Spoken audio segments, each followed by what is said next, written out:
You were out walking the family dog. Yes. The pit bull latched onto my dog, and my dog was squealing a lot. My dog is not vicious, and she likes to play with little dogs. Clearly not on this day. She didn't like to play with other dogs. This is Judy. Heather Stevens for vet bills and pain and suffering after a dog attack. Court come to order. All rise. Have a seat, please. Kevin approaches the bench. Hello, Judge. Case 2139, Stevens versus Stevens. Thank you. You're welcome. Although your names sound the same, they're spelled differently, and you are clearly not related based upon this case. You live in the same general area. Yes. Okay. Could you step up? A young woman. Tell me your name. Emily Farringer, This is your daughter. Yes. How long have you been living in your house? 8.5 years. How old are you? 22. Tell me what you do. I work at a bakery right now, and I'm a full-time college student. Where do you go to school? Idaho State University. You were out walking the family dog. Yes, I Family has one dog? Just one, yeah. What kind of dog? It's a miniature schnauzer. Weighs about 10, 12 pounds? Yeah, around there, 15-ish. How old is the dog? He is 9. You've had him since he was a puppy. Yes. This case has to do with injuries that your dog sustained. Yes. And the payment of vet bills by the defendant, who you allege has 2 dogs unleashed that attacked your dog while you were walking. Correct. Him. Just one dog. One dog. One. One dog attacked our dog. You have a pit bull. Yes, ma'am. What color? White and brown. How old? She's 5. Is that the only dog you have? Yes, ma'am. Okay. Tell me what date you were walking the dog that this incident happened. July 26, 2021, Time. around 8 p.m. Dark? No. Still light out. Yes, ma'am. Were you walking in the neighborhood? I was walking down the sidewalk, and I passed the defendant's house, and I reached the end of the sidewalk. Your dog's name is what? Jax? On a leash? Yes, ma'am. Do you always walk the dog on a leash? We do.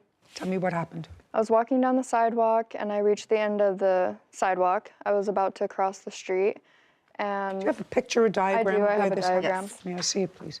Oh, okay. There it is. Would you go over to the diagram so that you can point directly and I can understand where this happened? A map of the street corner.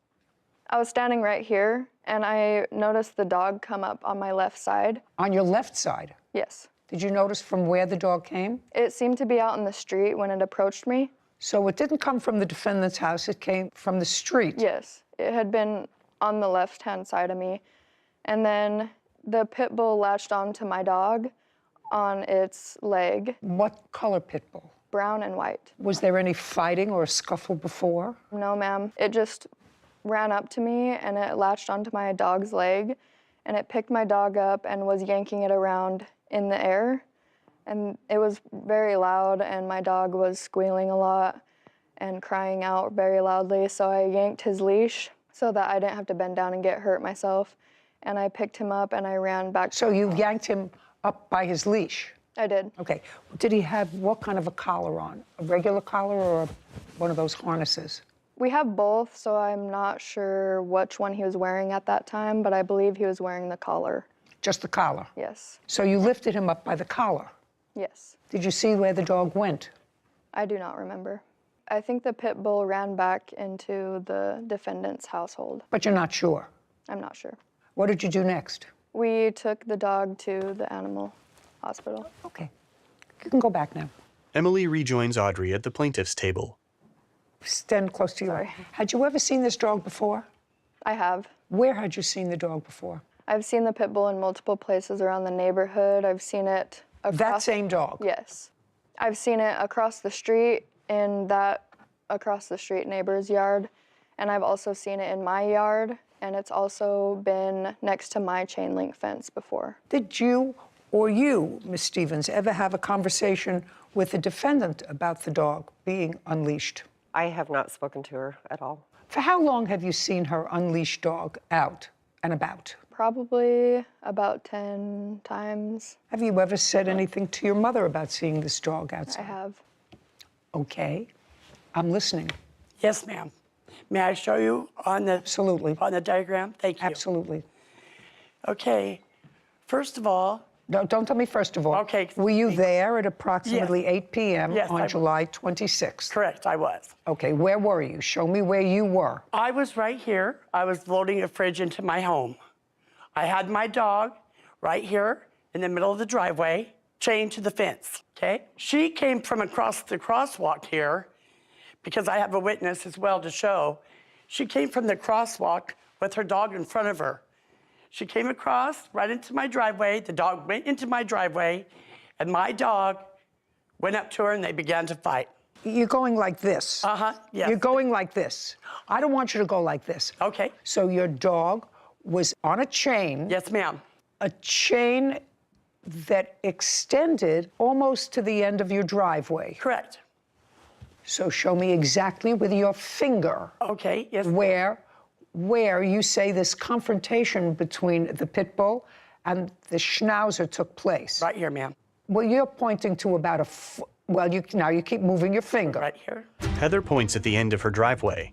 Caption coming up. You know that I don't believe that your dog hasn't been out and about in the neighborhood. Unleashed. No, ma'am. I don't let my dog off a leash.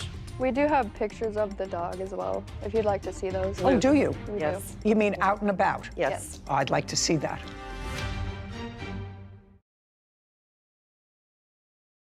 A courthouse.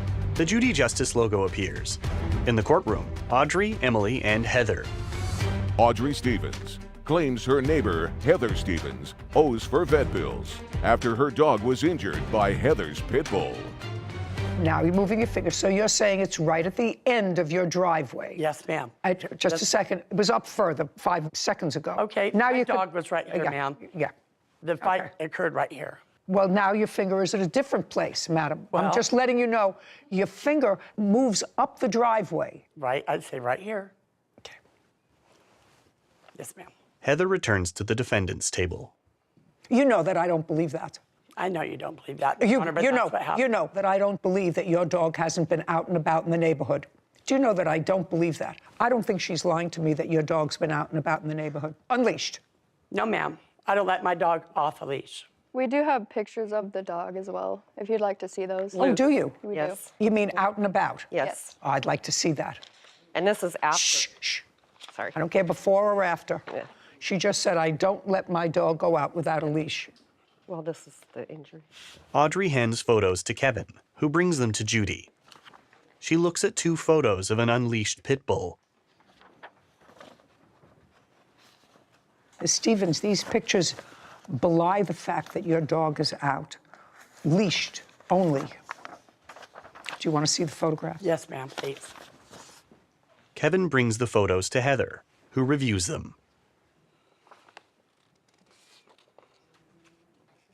Yes, Your Honor, I do see that, but I was outside with my dog at that time. I don't care whether you were outside with your dog or not. You said your dog is never out without a leash. That's not true. That's not true. Were you a witness to this? Yes, ma'am. Be very careful. Do you understand? Yes, ma'am. A woman rises. Tell me your name. My name is Karen Brennan. Are you a neighbor? No, I am a friend A friend of whose? of Heather Stevens. Go ahead. Well, on that day, On what date? on July 26, I was helping Heather with the fridge. With the what? With the refrigerator. And I was approaching the driveway, Just a second. You were helping her with the refrigerator doing what? bringing the dolly out so it can be moved Bringing the dolly out from where? from the side of the house.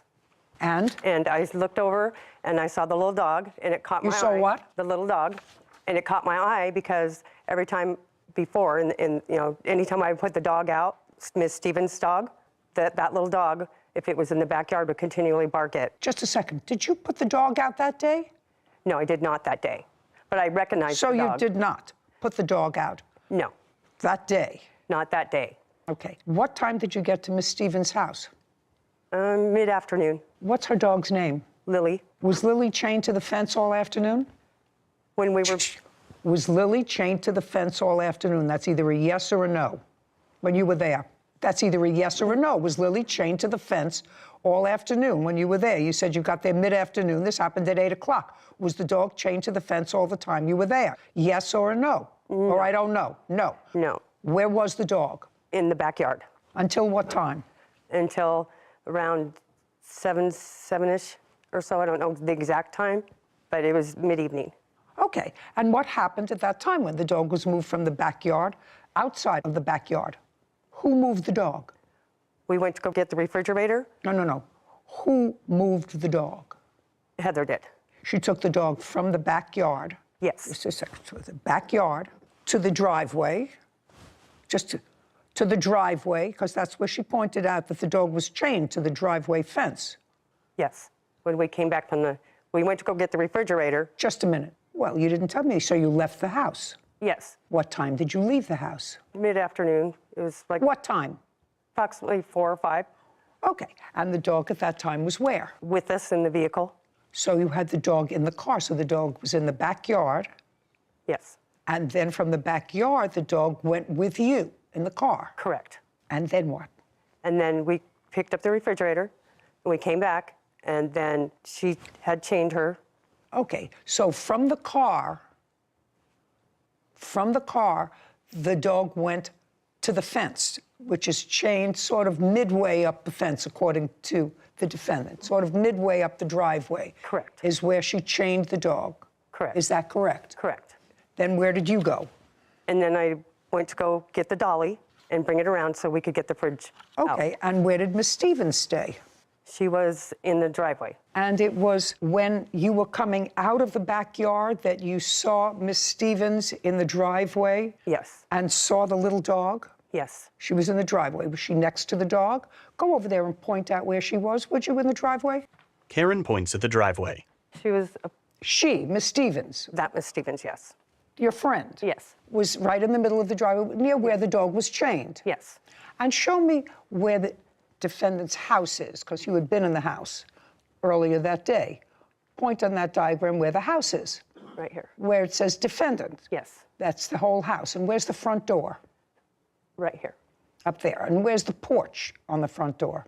Right there. Okay. Now, that's not where she was. She was in the driveway. Correct. Okay, now go back. Now I'm going to read to you what your friend Miss Stevens wrote and swore to in her answer. I was standing on the porch, maneuvering the fridge inside, and I saw a little dog sniffing around and walking up my driveway. She said she was on the porch. Well, she was back. Chip. That's where she said she was, on the porch. I know the plaintiff's dog is a barker since it has come to the backside of my property and barked at my dog through the fence. The dog walked all the way up the driveway to where my dog was. Now, you want to think back? Miss Stevens says she was standing on the porch. You were very certain she was standing mid-driveway right near her dog. Which one is it? Well, we were trying to maneuver the fridge, so No. we were back and forth. No. Which one is it? Was she on the porch, which is all the way at the other end? Yes. Or was she mid-driveway? Mid-driveway. She was mid-driveway. So Yeah. Miss Stevens lied when she said she was on the porch. Caption, coming up. I didn't look at a police report. I listened It's to all your. I one-sided. listened to you, Yes, Your Honor. and I listened to your witness. Yes. And you and the witness that you brought told two divergent stories, two totally different stories. She was your witness. Heather's eyes widen. A courthouse. The Judy Justice logo appears. In the courtroom, Audrey, Emily, Heather, and Karen. Audrey Stevens is accusing her neighbor, Heather Stevens, of losing control of her pit bull. Heather claims Audrey's dog ran onto her property. So Miss Stevens lied when she said she was on the porch. That's what she says in her answer. I was on the porch when this happened. You understand? Do you understand? Yes. Sit. Karen sits. Can I see your vet bills, please? Your Honor, I have a video of my dog. Can we present the video that I have brought? You mean for that day? Yes, ma'am. For No, that- not for that day. No, not for that day, but just to show you that my dog is not vicious. Oh, what? That she likes to play with little dogs. Clearly not on this day. She didn't like to play with other dogs. That dog is constantly barking at my dog in the backyard, and that's the only. My dog loves dogs. I have obedient records. Miss Stevens, Yes. I want you to understand something. Yes, ma'am. Whether the Schnauzer is a barker or not a barker, I told you, I didn't believe you when you told me that her dog was off leash. I didn't believe that. Either you or your witness lied. I don't know which one. So I'm going to have to assume it was your witness. Do you want me to assume it was your witness or you? So one of you lied. She says you were in a totally different place. She was coming out from the backyard. That's where she was. She had gone to get the dolly. You said you were maneuvering the refrigerator up on the porch. Yes, ma'am. Well, who was telling me the truth? You want to tell me? It was a very hectic day. It was a very hectic day. Yeah. And I have photographs of your dog, despite the fact that you tell me that your dog is never off leash, always on leash. I have 3 photographs taken 3 different times of your dog being off leash. Now, there's no question that your dog caused the injuries to the dog. This has been going on for over a year in court. They dismissed it in criminal court, and there's a reason why they dismissed it. Just a second. Yes, You're ma'am. going to try to tell me why they dismissed the case in criminal court? You have a document? I mean, I understand that they filed a criminal case against you. There was a criminal case that was dismissed, Your Honor. That's okay. That has nothing to do with this civil proceeding. You know, somebody may not want to put you in jail because you let your pit bull roam around without a leash. Somebody may not want to put you in jail, but you are clearly responsible for this dog's injuries. You are. If you have a pit bull, and pit bulls can be dangerous dogs, they can turn on a dime and cause serious injury. Pit bull lovers, I don't want to hear from you. I've been going through it for 25 years. Some of them are nice, some of them are not nice. But when they're not nice and they turn, they have configurations that can cause a great deal of injury. One killed a woman who was babysitting for it. I understand, Your Honor. So you do understand. You do. I believe, may I say something? I believe that a dog is how it was raised, okay? I've raised that dog from a baby.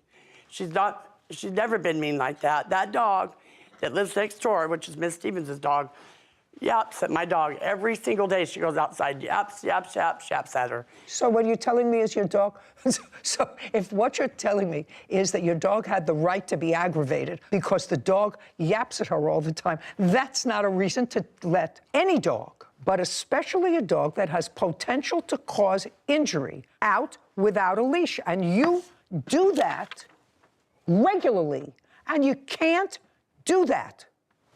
Your Honor, can I also add that I did have a brief interaction with Miss Stevens on the day that it occurred, and it seemed like she did come out of the street with the dog. I don't believe she was in the driveway. She offered help for me. She did. Yes, before I went home. And Where was not she? to interrupt, but we also have video of her acknowledging fault with the officer's body cam video. What is that? They have a body cam on when he was talking to her when she said she's really sorry and she's going to pay the vet bill. Oh, may I see that, please? Body cam footage. Getting ready to take her for a walk. We were moving in a fridge. Oh, okay. And she jumped out of the car when she seen that little dog, because I was getting ready to get in the car and Gotcha. right on the corner here. Okay. So were they just across the street then? No, they were right here. They were just right here on the sidewalk. Okay. I'm going to pay the bill, I know, and whatever I got to do. Yeah, so she's down at the clinic now. It was a bite on her, on the shoulder, I think. On the shoulder? Yeah. Okay. And she was just protecting me, because Sure. that's all. And I'll pay the bill. That you're responsible And I want to for, so- apologize. Sure. I feel bad. I do feel bad about it. I do love dogs. I'm a dog lover. And I do feel bad. And I believe she just said, the defendant just said that she was in the street when that happened.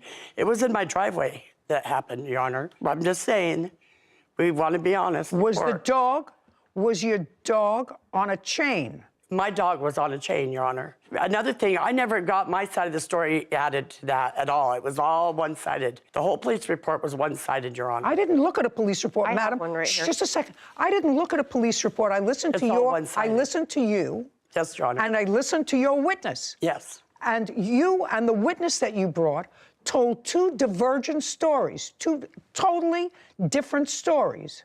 She was your witness. Yes. Easily confused, but she was your witness, and you should have prepared her better, consistent with what your answer was. Do you understand? Yes, Your Honor. I wasn't trying to. Very, very good. Okay. Pain and suffering, unfortunately, is not yours. If you had had injury to yourself, and I think that the law is a little crazy there, but we can gauge pain and suffering for an animal. Anyway, your vet bills were $435. Your Honor, we just added that just because, you know, I the understand. blatant disregard and the dog's still out all Oh, the time. no, excuse me.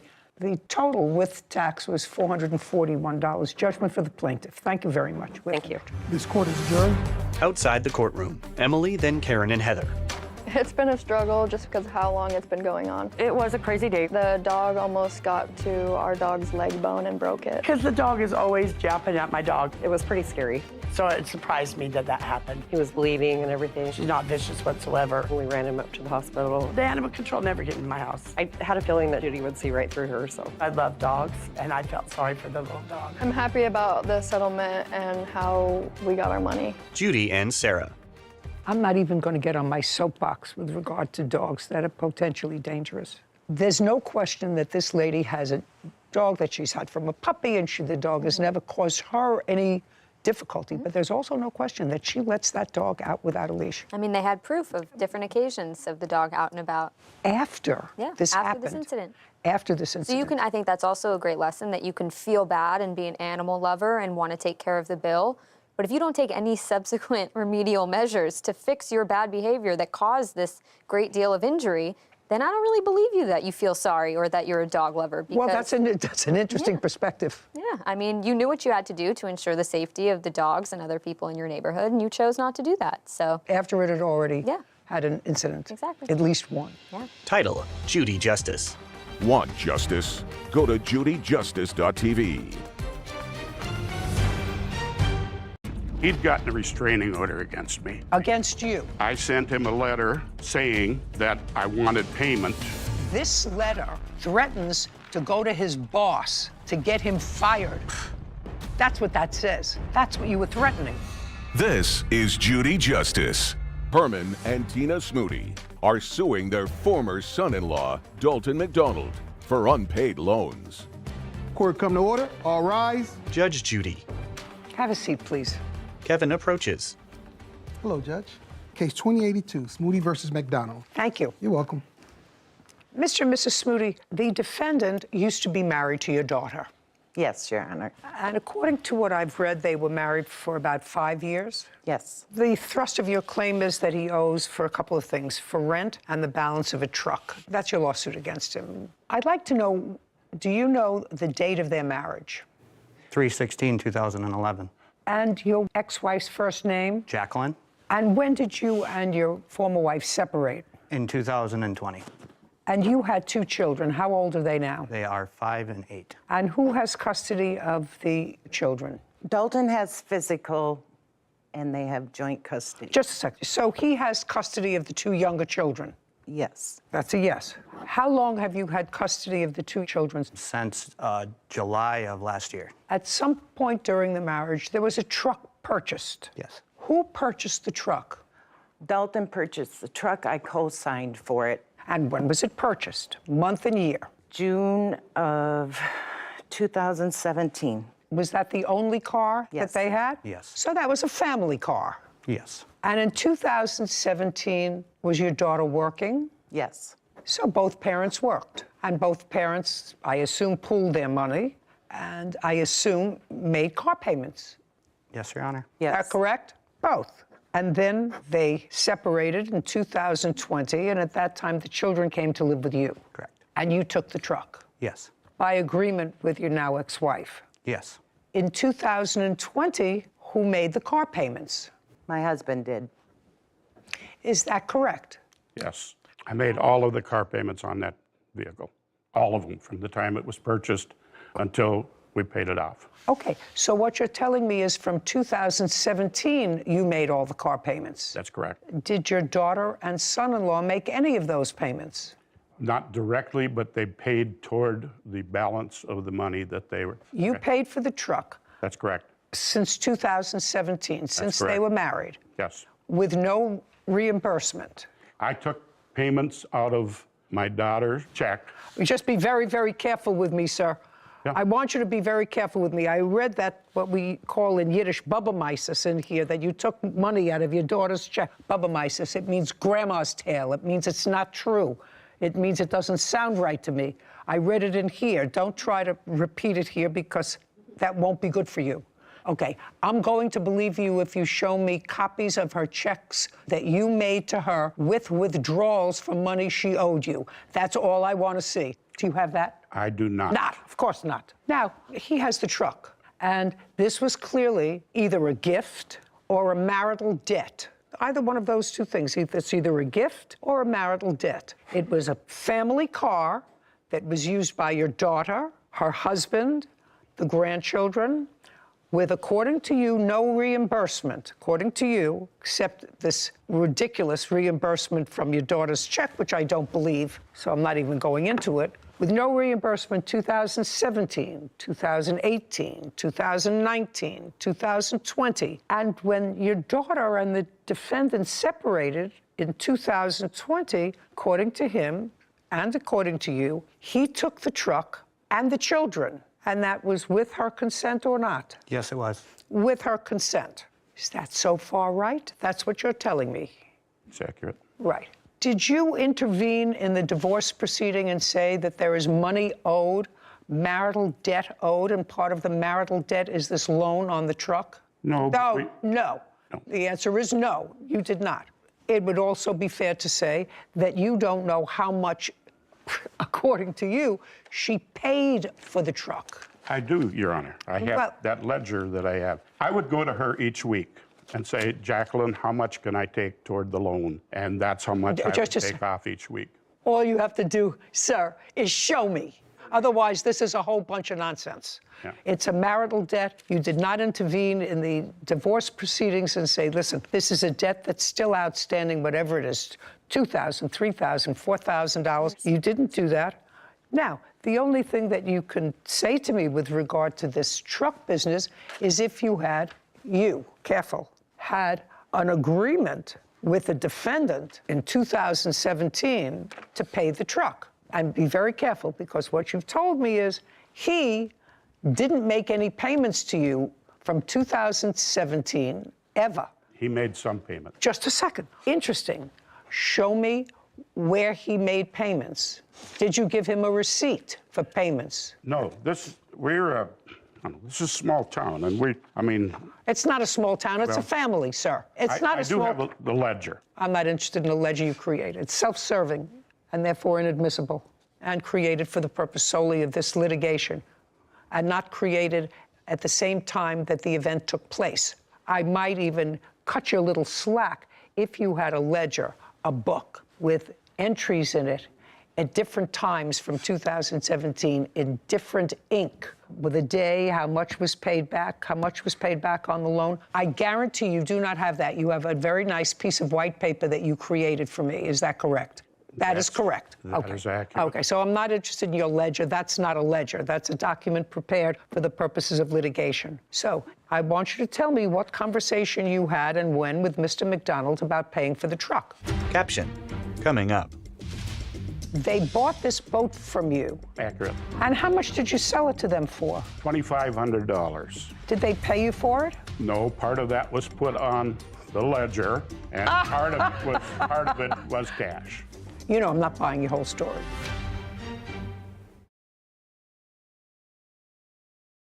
A courthouse. The Judy Justice logo appears. In the courtroom, Herman, Tina, and Dalton. Herman and Tina Smoody claim their former son-in-law, Dalton McDonald, owes for unpaid loans. Now, I want you to tell me what conversation you had and when with Mr. McDonald about paying for the truck. That was from the very beginning, because I was paying all their bills. Just a sec. I don't care whether you were paying their bills. I understand you were paying all their bills because they came to live with you for a brief period of time because they were evicted for whatever reason, and that was sometime in 2016. Okay. So I understand that you were paying their bills. Well, sometimes that's what parents do. They pay their bills. We were paying their bills because they had no checking account. That doesn't matter to me.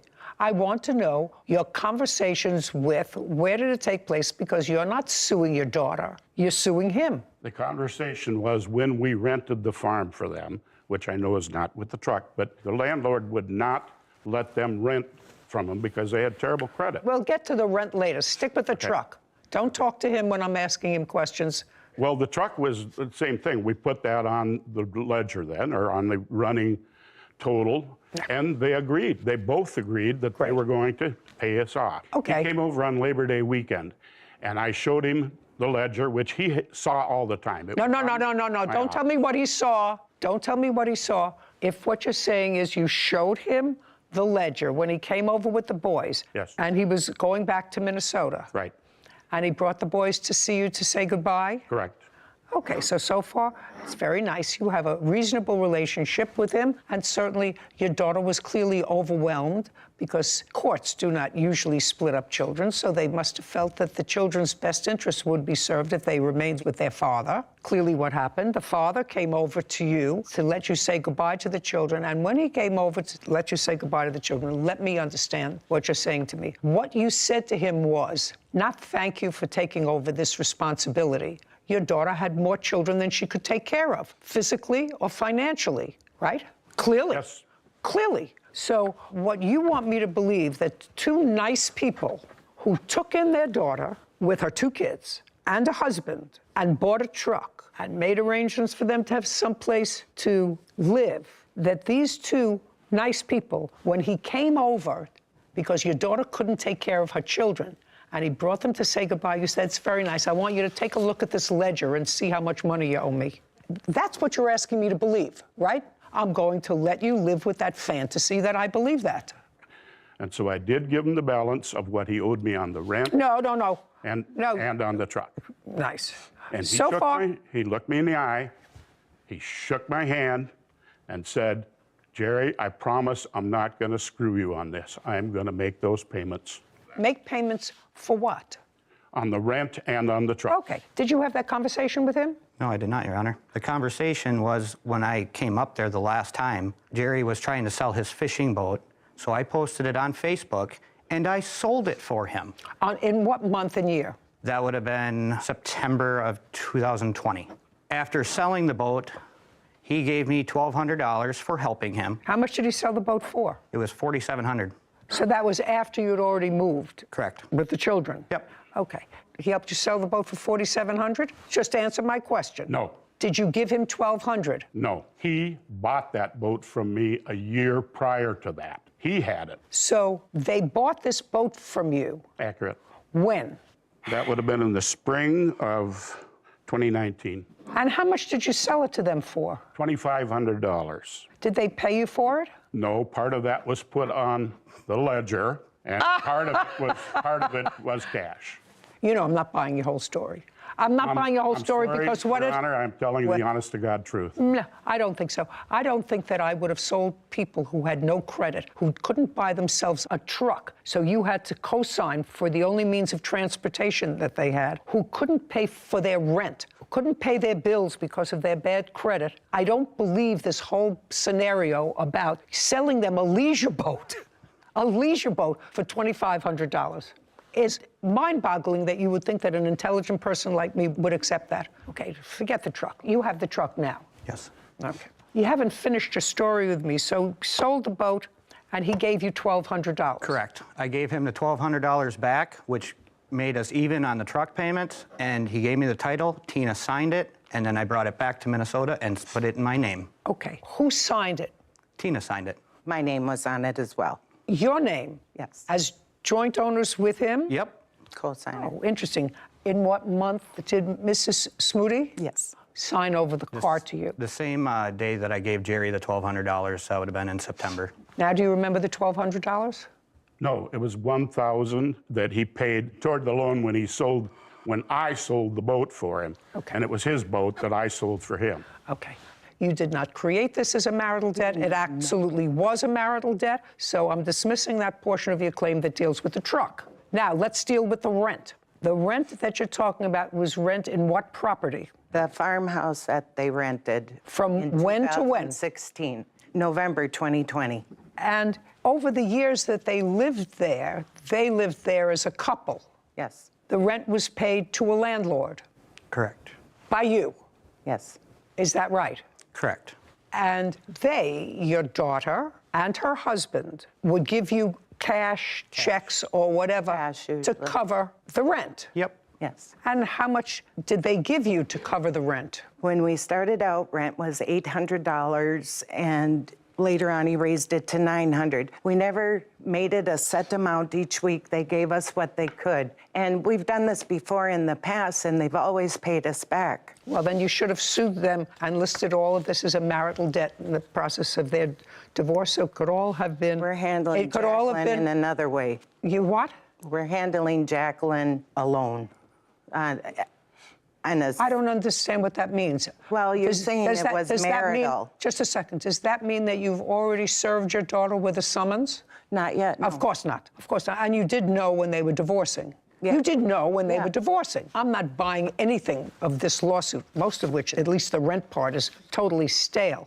I'm just curious, Mr. and Mrs. Smoody, somebody wants to answer this question for me. Mr. McDonald has custody of your two young grandsons, who I assume that you were close to because they lived with you in your house. And you Came back to live with us.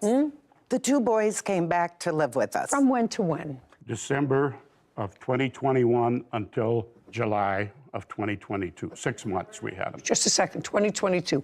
Was there a court proceeding? No, But then in July, they went back with their father. that's accurate. And they've been with their father since. Yes, Okay, so the boys lived with you for 6, 7 months. right. Was that an acrimonious transfer? Caption coming up. That's what you meant when you said, any employer that has gone through all that paperwork and red tape, as I have, will do anything to avoid it. The anything is firing the employee.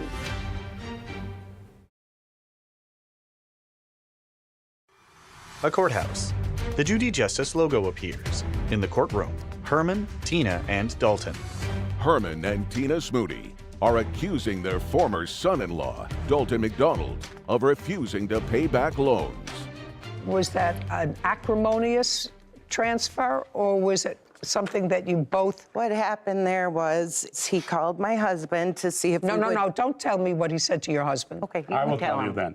He called me in December and asked me if I would please take the two boys. I told him, I will take them, Dalton, if you start making regular payments. Oh, well, We that's, would, we're out of the money business now, sir. What you're saying is from 2017, when the children were in his custody, your daughter may have been there, but they were in joint custody, and then he maintained custody of the children, and during the time he maintained custody of the children, there was no question whatsoever that he was not paying you back money. He did not make any payments to you. Occasional here and there, we don't keep records. All of a sudden, now you have the boys with you. And then in July, he comes back and he takes the boys back. All I asked you was whether that was an acrimonious, which is an unpleasant, or a harmonious transfer of the children. Mr. Smoody was in July. in July, it was acrimonious because at that point, he'd gotten a restraining order against me. Against you? Against me while we had the children, because I sent him a letter saying that I wanted payment, and he went and got a restraining order against me because they took that as a threat. I'd like to see the letter, please, Kevin. Herman hands a document to Kevin, who brings it to Judy. She reviews it. And this is what needs to happen moving forward. That's correct.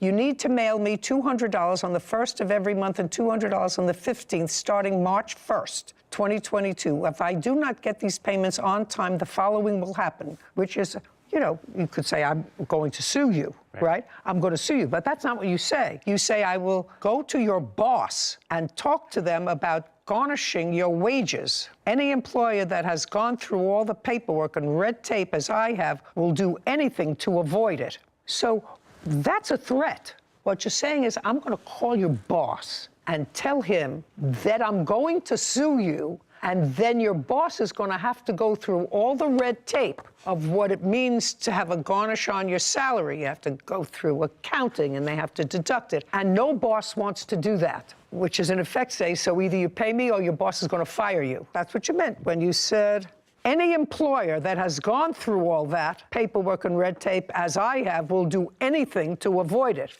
The anything is firing the employee. The only thing that... You can legally fire somebody. Just a second. Whether you can legally fire them or not, that's what you were threatening.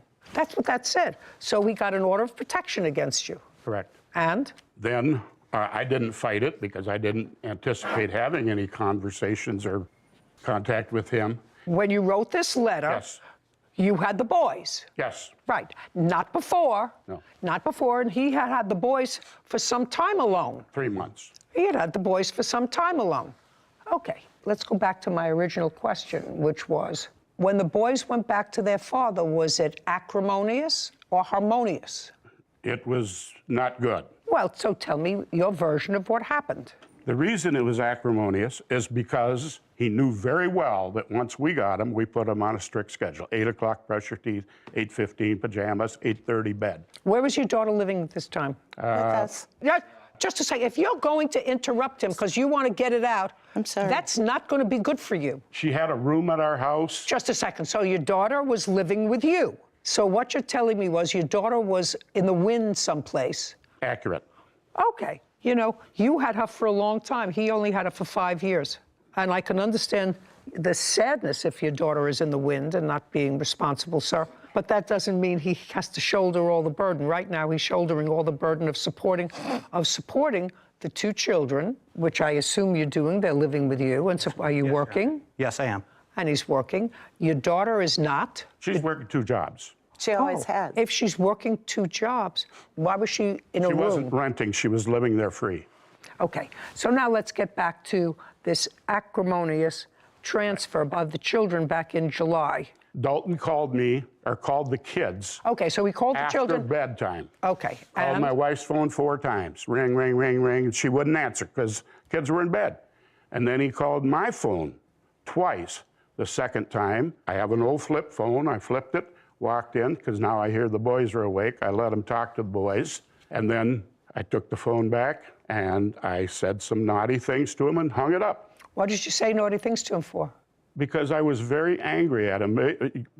Can I use some swear words that I used when I told him? No, I assume you used some terrible words. Yeah, but I want just the told him, thrust don't of it. call me anymore. Is there any reason that you discussed with your wife why she didn't answer the phone? Because the boys were already in bed. He had done that before. You already told me that you heard the boys, so you took the phone into his room. After the phone calls, they woke up. Is what you're telling me that the first time that he tried to talk to the boys, that you or your wife didn't answer the phone? I think it probably happened once or twice prior, and then we told him, don't do it anymore. Okay, fine. And this Fine. time we were fed up. Fine.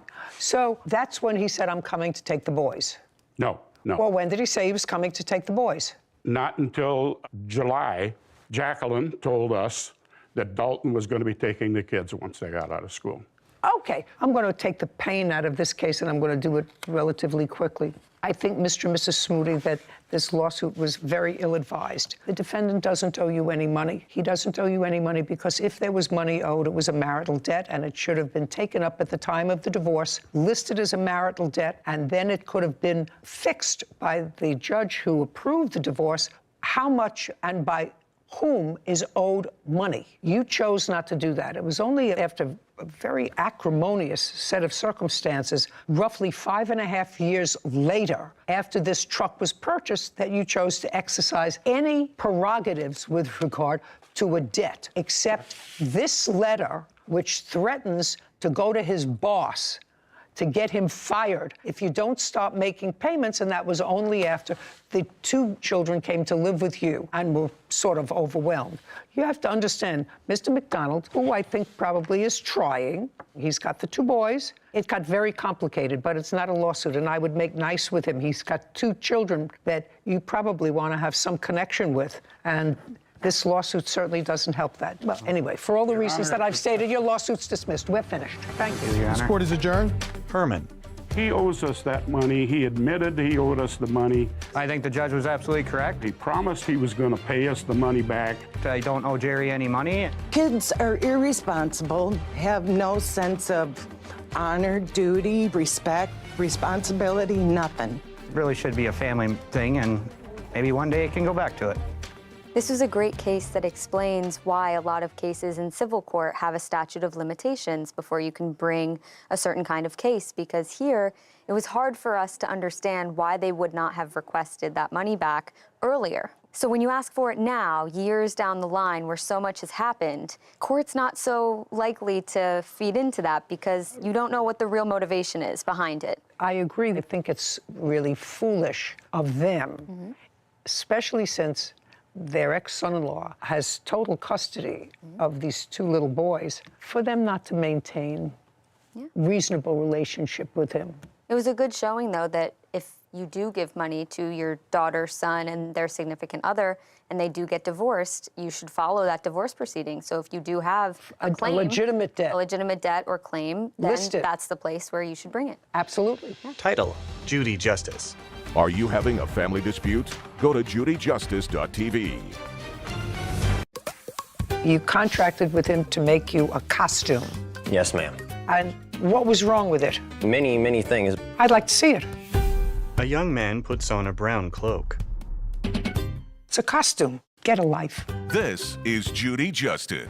Cade Newton is suing costume designer Robert Estrada for a deposit, lost wages, and a superhero costume. Court come to order. All rise. Judge Judy enters. Have a seat, please. Kevin approaches the bench. Case 2162, Newton versus Estrada. Thank you. You're welcome. Mr. Newton, you retained the services of Mr. Estrada to make you a costume. Yes, ma'am. And it was, according to your complaint, you make a living as an influencer? Yes, ma'am. I produce content.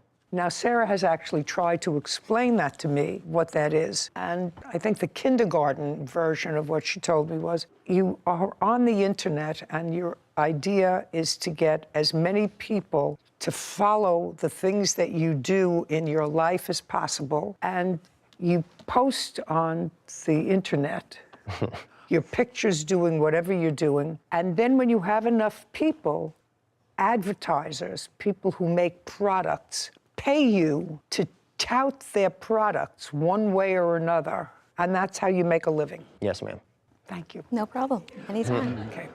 So you don't produce anything, you just being you. Well, no, but I do own 3 companies, and one of them is a social media advertising company. So it's important to meet and mingle with as many people as possible. I get that, but it's all to support your primary function. Yes, ma'am. As we had a case years and years ago, it was one of my favorites. It was a guy who was being supported by a woman, and quite frankly, I couldn't see what this perfectly delightful, productive woman, what she saw in this guy. But I said, she gives you this, she pays your rent, she pays for your food. What does she get in return?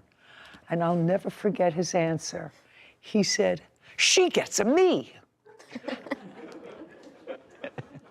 So I don't know why that came to mind when you're talking about being an influencer. What do you, how does that happen? Anyway, you asked Mr. Estrada to do a costume for you. You like to go to events. I don't have to hear all about it. I sort of understand it a little bit now. You contracted with him to make this costume for you for $1,000. You paid him a $500 deposit. He delivered the costume, albeit he delivered it a little late, but you accepted it, and then you didn't pay him for it because you say it was not made well. Yes. And you have the costume now. Yes, ma'am, I do. Okay. In addition to the costume, you gave him another costume that you wanted him to just put another applique on of something. It was a relatively minor thing. Glue something. Whatever. You asked him to do something. It was work. He's not your brother, uncle, father. You're not related to him. That's his business. And when you refused to pay him the balance of the costume that he made for you, he has the other costume, and he says, when you pay me, you can get your costume back. Am I clear? Yes, but we have talked about creating multiple different costumes in the future, and every single time there was a dollar amount mentioned. This was never discussed. Okay. You discuss it prior, but that was never discussed. Well, that's true. And whose fault is that? It was never brought up. But No. Whose fault is that? I assume. No, just a second. If the complaint about the costume that he was just supposed to put an applique on of some sort of a creature, a spider or something, if you gave it to him, and this is his business, then you say, how much is it? So I'm just letting you foment that in your head, sir. When did you order this costume from him for $1,000? August 7th, And he delivered it in October. October 8th, I believe. And what was wrong with it? Many, many things. Just say you have it with you. I have every single bit of the costume with me. I'd like to see it. You like one piece at a time? No, just a second. That's a boot. What else? This glove. Just a second, that's a glove. Yes. Okay. And he actually has plenty of pictures that he sent me in the chat that he was actually making the glove himself. This comes from a costume store from the main movie that this comes from. Okay, and it came out in 2005. He sold me a glove that was almost 20 years old, and he said he was making me one. Okay, keep going. And this belt right here, I only tried it on once to see how everything fit, and by the time I tried to take the belt off and on, it broke between 20 minutes of use in the house, just testing it out in the mirror. I just want to see that. I see boots, I see a glove. There. Looks perfectly normal to me. Kevin brings the belt to Judy, who examines it. And that's put on with Velcro. Yes. No big deal. You put on another piece of Velcro. That's a substantial belt. Put it back. What's your next complaint? Well, number one, not only did Just a second. I don't want to see the glove anymore. I saw the glove. I saw the boot. I saw the belt. Well, Where's the rest of the costume? A boot with a loose sole. Here's the other boot. Just a second. Hey, where's the rest of the costume? Kevin brings a cloak to Judy, who examines it.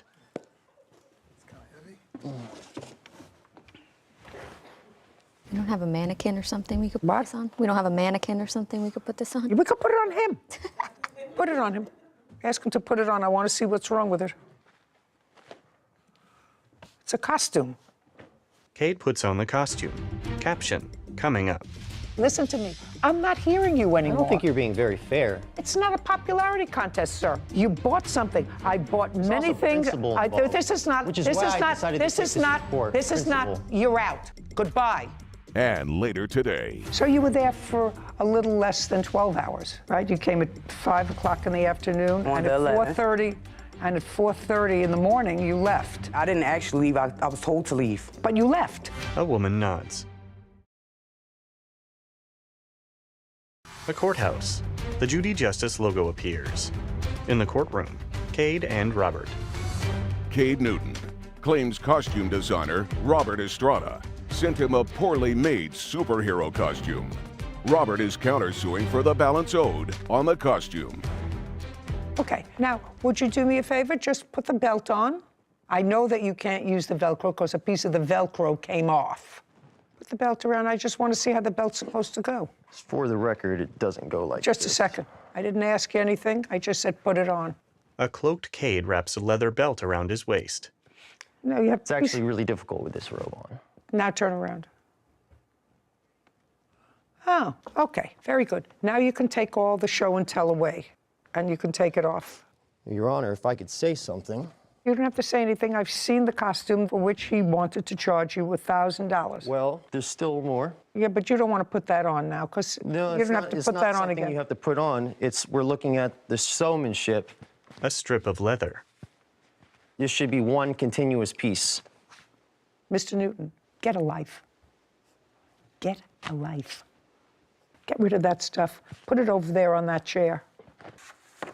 This is not a $25,000 costume. It's a $1,000 costume. If you go into a store to buy any costume, without boots, without leather glove, it's a couple of $100. Not made.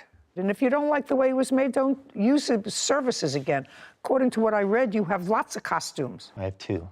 The one there and the one that he brought of my possession. Oh, okay, so you just have two costumes. Yeah. Great, now you have two. Now you pay him $500 for the costume that he made for you. That's the balance that you owe him for the costume. Now we're going to talk a little bit about the... I'm not accepting the costume because it's Just a not second. up to my... That's why you're in court, sir. I don't care whether you like it or not. Don't use his services again. He made it, you bought it. Based upon my view of that, it may not be perfect.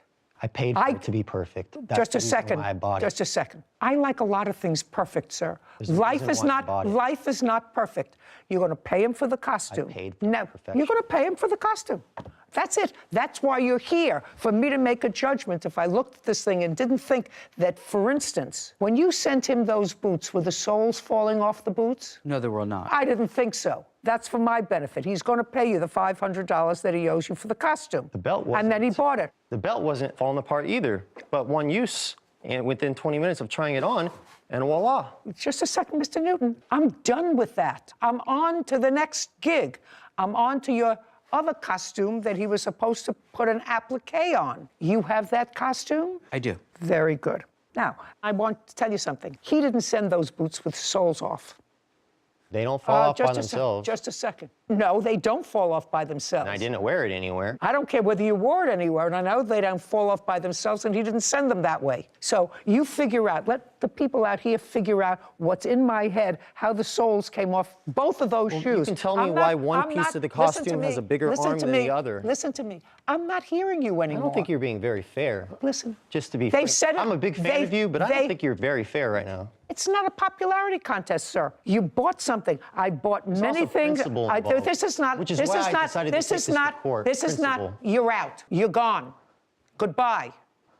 Your case is dismissed. Do you want your costume back? Yes, ma'am. Good. How much was it to put the applique on it? It was $100. $100. Very good. Judgment on the counterclaim, $600. He gets the costume back. Yes. You understand? We're done. Thank you. Court is adjourned. Outside the courtroom, Cade, then Robert.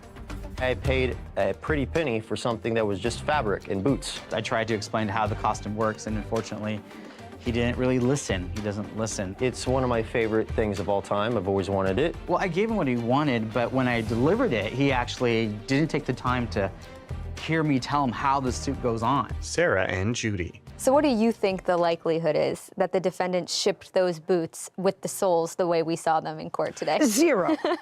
I totally agree. I think that the plaintiff thought it would help his case to have a little bit more destroyed of a costume than Drama. maybe it was, and doesn't look good for him. Actually, I thought that what was sent, the boots were substantial. There's no question that he dislodged the soles from them before he came here. The belt was a really substantial belt. What he was complaining about was a piece of Velcro. And it's a costume belt. Velcro comes off. The clasps Yeah, and you come put it back undone. on. You just Put super glue it back yeah, on. Absolutely right. There was clearly $1,000 worth of work that went into that costume and putting it together with the boots and the belt and the glove. It was really sort of outrageous that he didn't pay it. Anyway, made my life easy, besides the fact that he was a nudnik. Case 2135, Coleman versus Washington. All parties, please step forward. Koana Coleman is suing caretaker Jessica Washington for stolen money, travel costs, and elder abuse. Miss Coleman, how old is your mother? 90. Do you live with her? I do. How long have you been living with her? 3 years. You're her primary caretaker? Yes, ma'am. She suffers from? Dementia. For how long? I identified it in December of 2019. And I just stayed from that point on, sleeping on her couch. At some point, you had to go out of town for a period of time. Yes. You hired the defendant? Yes, ma'am. How did you get to her? My cousin Andrea was friends with her, and she said that she would be a great candidate. Did you interview her? I spoke with her later on. She came by the house, and... What date did you first speak to her? Maybe about a day or two before I left. And on what date did you leave? The 11th of August. How long were you going to be away for? About 7 days. And tell me, Miss Washington, are you employed now? Yes, I am. By whom? Well, I do self-employment, and I also have my own little business on the side as well, you know, caring for elderly people. Okay. Did you have any special training for the care of the elderly? I got my AED and my CPR. No, not really, because basically I've been just dealing with family members. For how long? I'm gonna say at least like 5 years. And you had no special training for the care of the Exactly. elderly? Okay, and did you explain that to the plaintiff? She knew that. Don't tell me what she knew. I didn't ask you what she knew. Caption coming up. You left, and when you left, you took the $400 that you found. Because the mother told me to. You mean the mother with dementia and Alzheimer's who you stayed up with 4:30 in the morning told you to take the $400? Uh-huh.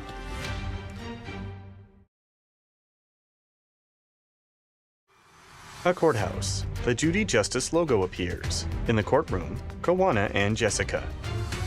Koana Coleman claims caretaker Jessica Washington stole money from her mother who suffers from dementia. Okay. On what day were you supposed to report to take care of her mother? August 11th.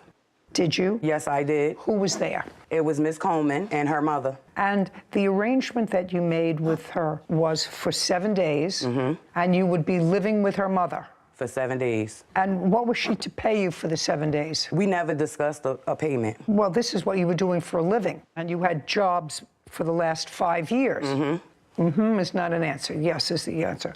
And when you work for other people who you'll tell me about, what did you charge them? I didn't really charge them anything. That's why I'm saying me and her never discussed a price, because she didn't know if I was going to charge her or not. Because I could have watched her mother for nothing, just because. That's family. Okay. Well, this is what the case is about. You watched her mother for 1 day, and then you left. And according to her, her mother fell. When you left, after the 1 day, she had left $400, and you took the $400. That's what she says when you left. Your answer is that you earned that $400 in the 1 day. That's why you took it. You have a counterclaim because she has said to someone that what you did amounted to elder abuse. Now, you started on the 11th. Tell me when you left. The date that I left was August 12th at 4:30 in the morning because I was put out. Who put you out? Her cousin Andrea, which is my godmother, because I called her to help me pick her mother up off the floor, which her cousin told me to leave. No, you can't tell me what anybody else told you. Prior to 4:30 on the 12th, did Miss Coleman's mother suffer a fall? Yes, she did. Okay.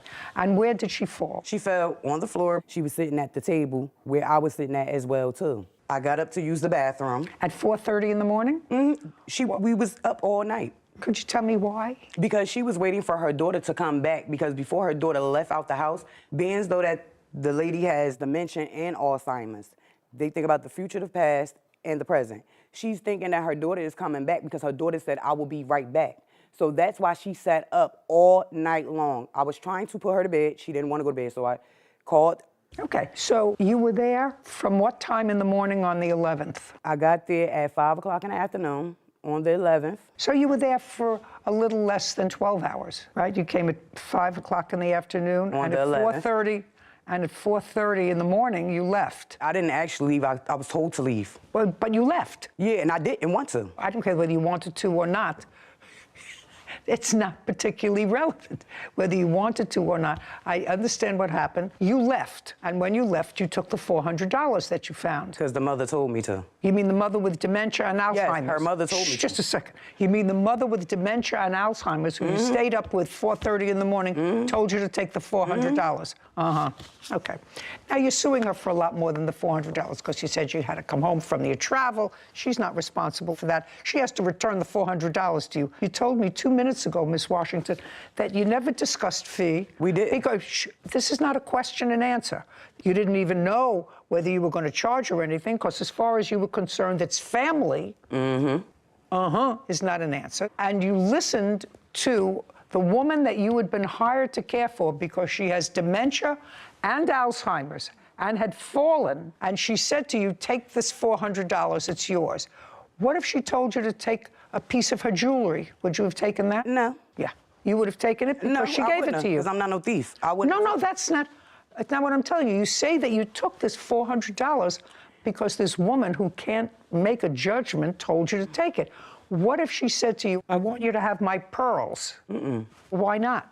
I'm not taking no jury because I have my own. I don't need her jury. Okay, that's ridiculous. why. Judgment for the plaintiff in the amount of $400.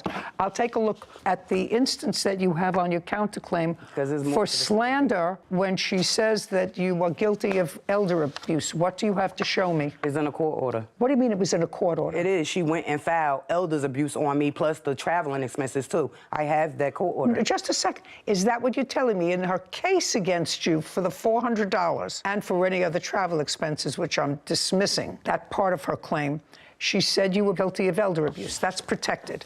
Okay, your counterclaim's dismissed. We're done. Court is adjourned. Outside the courtroom, Kawana. I think the judge did a great job. I assumed that she would be able to deal with my mother. It's difficult being a caregiver, and we as people need to do much more to protect our elderly. Sarah and Judy. We've seen a couple of these cases, and it's so unfortunate to see the elderly, and whether they're ill or sick or mentally not capable of caring for themselves anymore, zero training that some of these people have to really care for them, and it's scary. We've seen it too many times, and $400 on the counter to someone to just take it for 12 hours worth of work. You know, it's always struck me as a shame that society has and the government has created situations where you need licenses to do certain things. You need a license to tweeze someone's eyebrows. You have to be a cosmetologist, you have to have a license, you have to go to school, you have to pass an exam. You need a license to have a dog.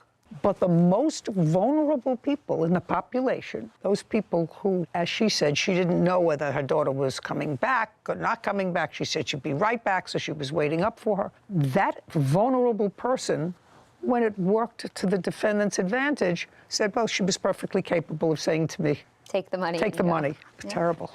Really frightening. Title, Judy Justice. Want justice? Go to judyjustice.tv. Your dog killed their bird in their house. She literally was like chewing her up and like dropping her and like biting her again, you know? Everything was happening so fast. The story has changed 2 or 3 times at this point. The story, it's sad. Really? This is Judy. Patricia Franchini and her husband Giovanni Nunez are suing their neighbor, Scott Elam, for the cost of a baby macaw bird. Court come to order. All rise. Judge Judy enters. Have a seat, please. Kevin approaches. Hello, Judge. Hello, Kevin. Case 2194, Franchini Nunez versus Ellen. Thank you. You're welcome.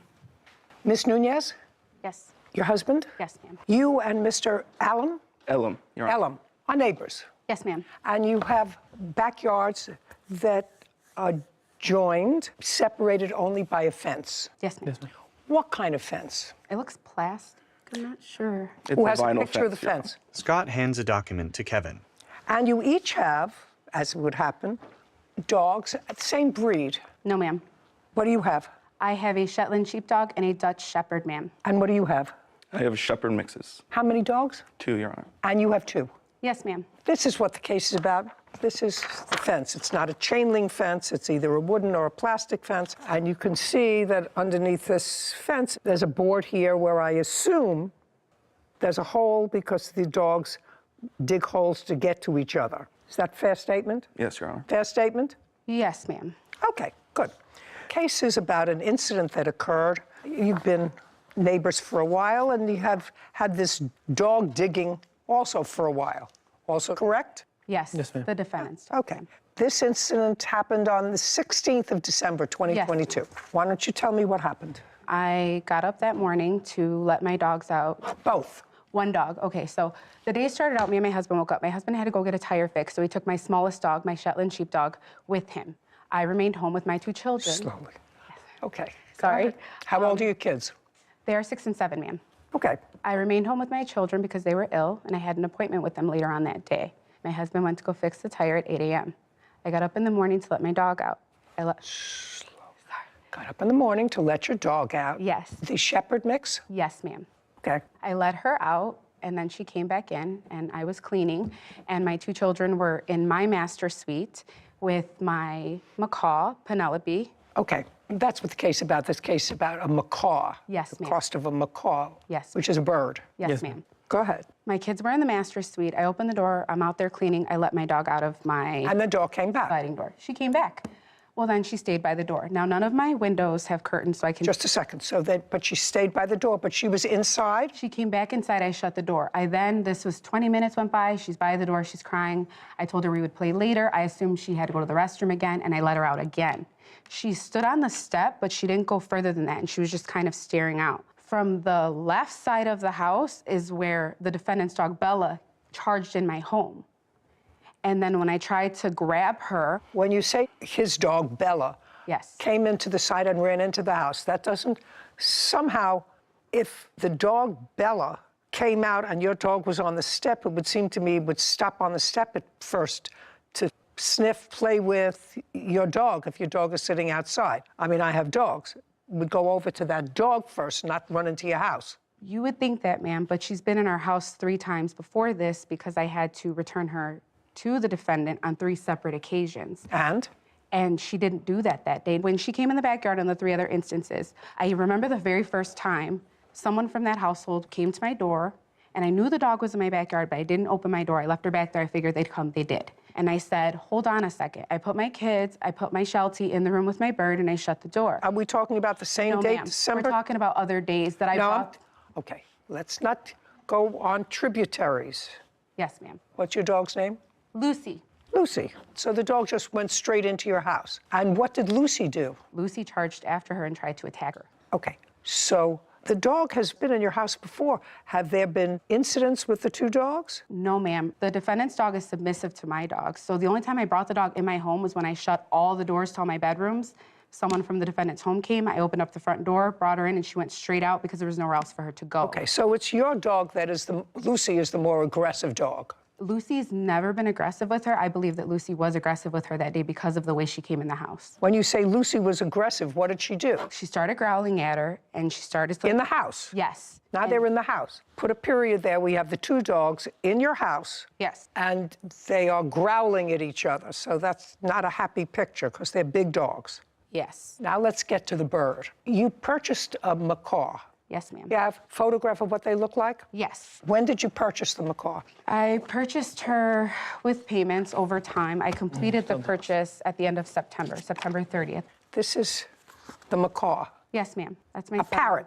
Yes, ma'am. In December, how old was she? She was going to be 8 months. And how much did you pay for her? I paid $4,320.08 for Penelope. Okay, can I see the bill? Absolutely, ma'am. Her birth certificate along She's with beautiful. all of the... Pretty bird. Thank you, ma'am. Patricia weeps. Caption, coming up. She bolted in my master suite where my kids were. Lucy? No, Bella. Bella. Bella did. And I went in there, like, I heard my kids screaming, Bella is killing Penelope. And later today. Is there something wrong with your mind? No. Did you just say to me, am I crazy? Did he say he owed back child support? Yes. To her? Yes.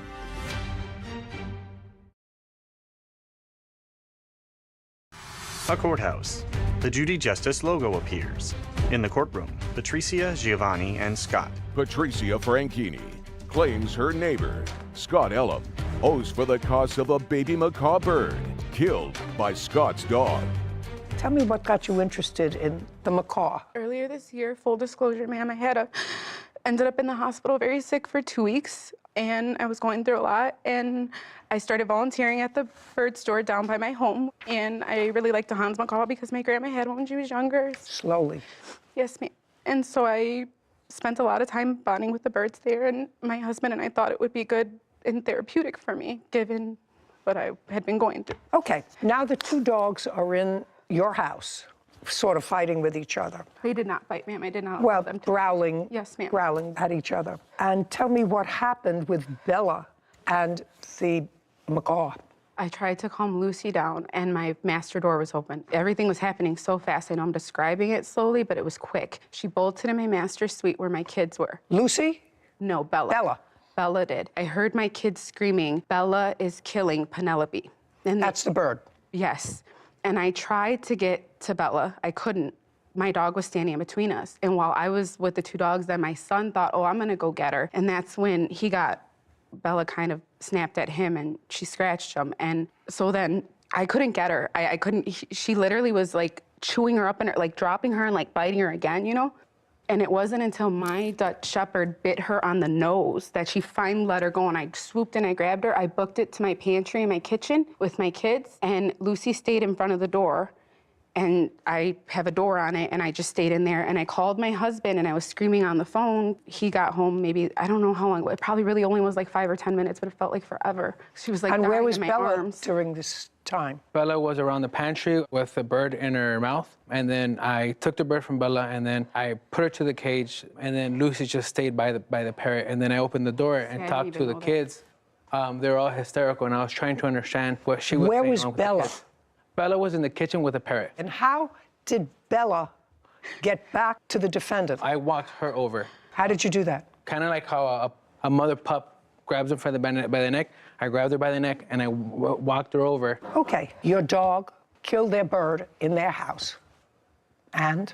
Your Honor, the hole that allowed Bella to get into their backyard was primarily dug by their dog over the course of many, many months. And?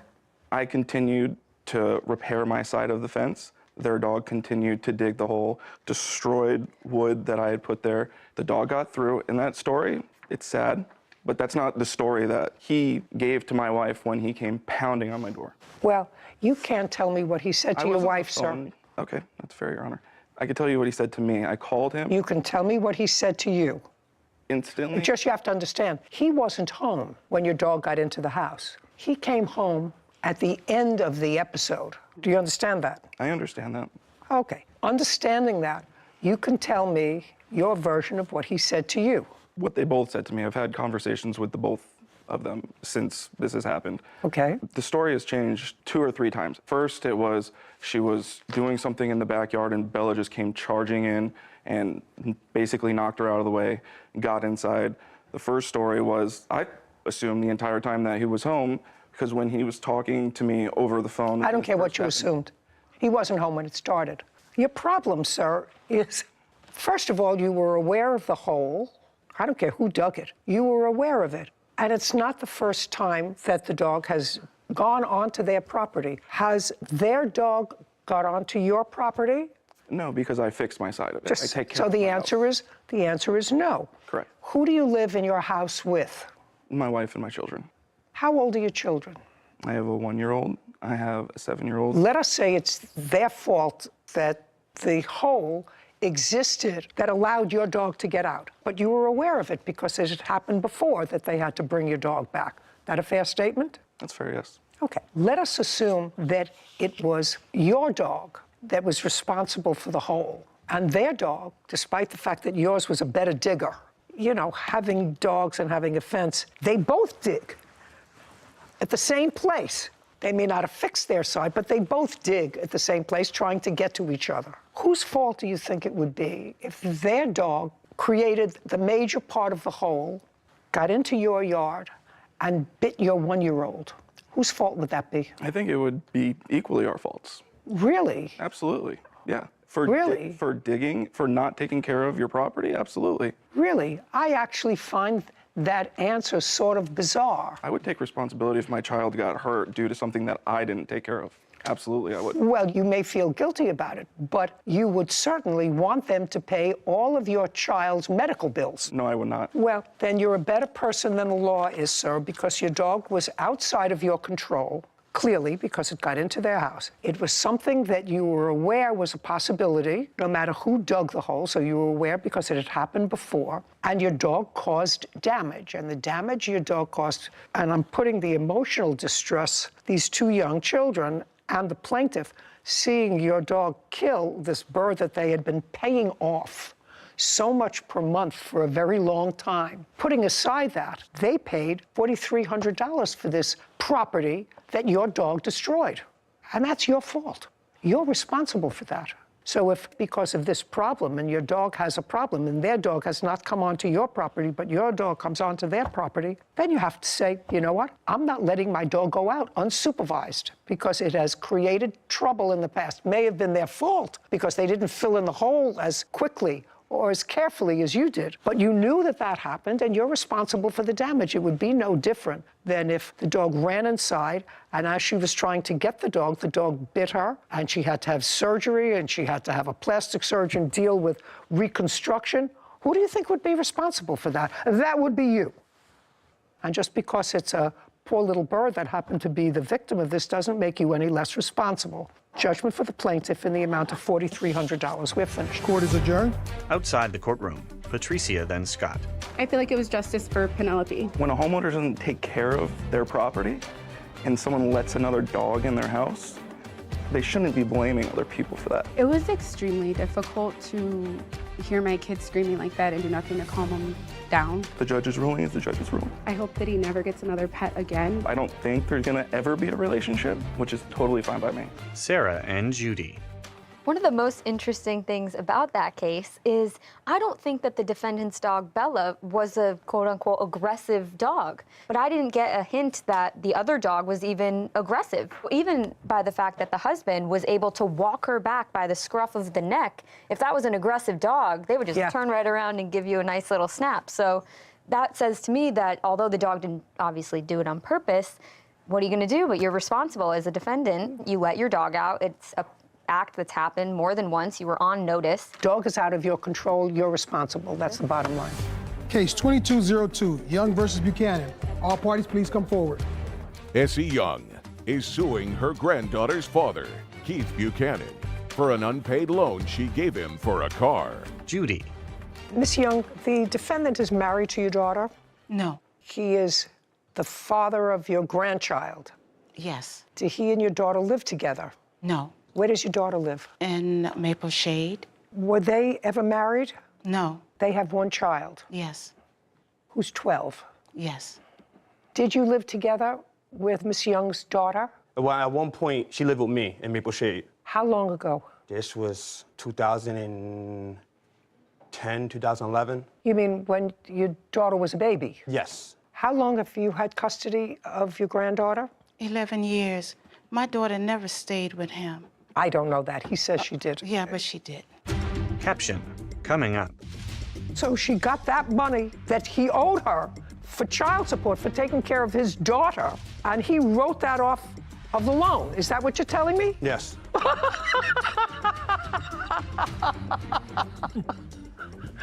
Oh, my God.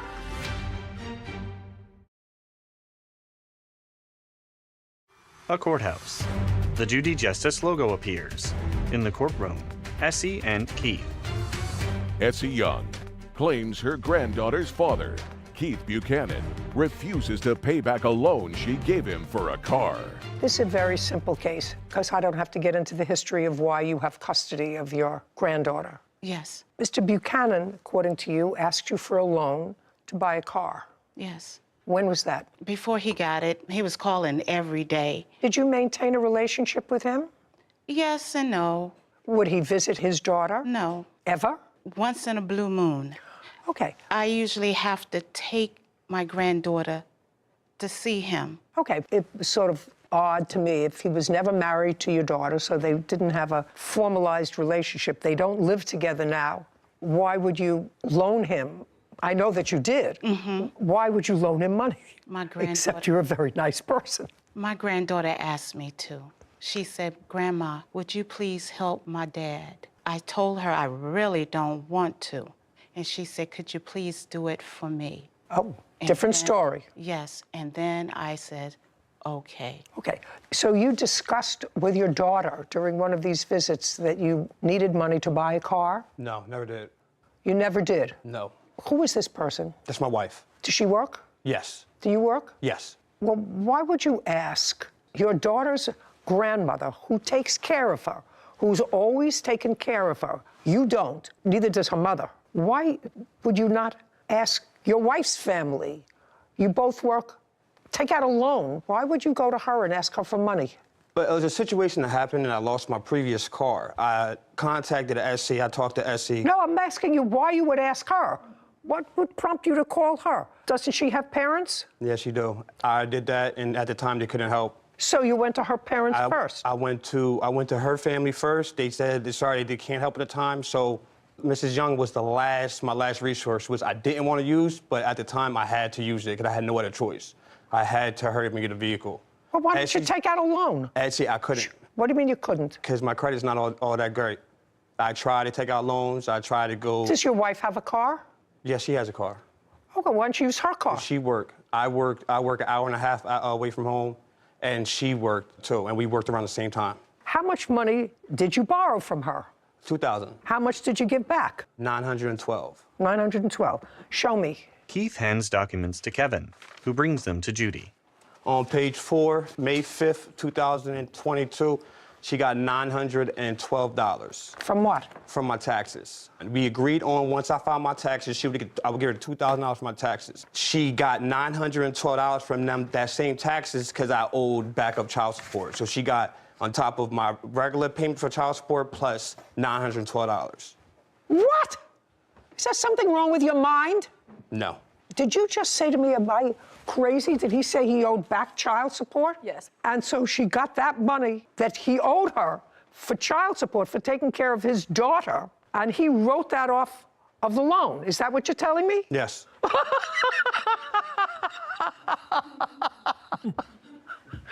Oh my God. That's the dumbest thing I ever heard. Well, not ever. I should take that back. It's the dumbest thing I've heard today. Sarah nods. If you owed her back child support, how much did you owe her? Only owed her $900. In back child support? Yes. Okay. That I fully forgot. Just a second. You owed her that money. In addition to owing her that money, you owed her $2,000. Do you understand that?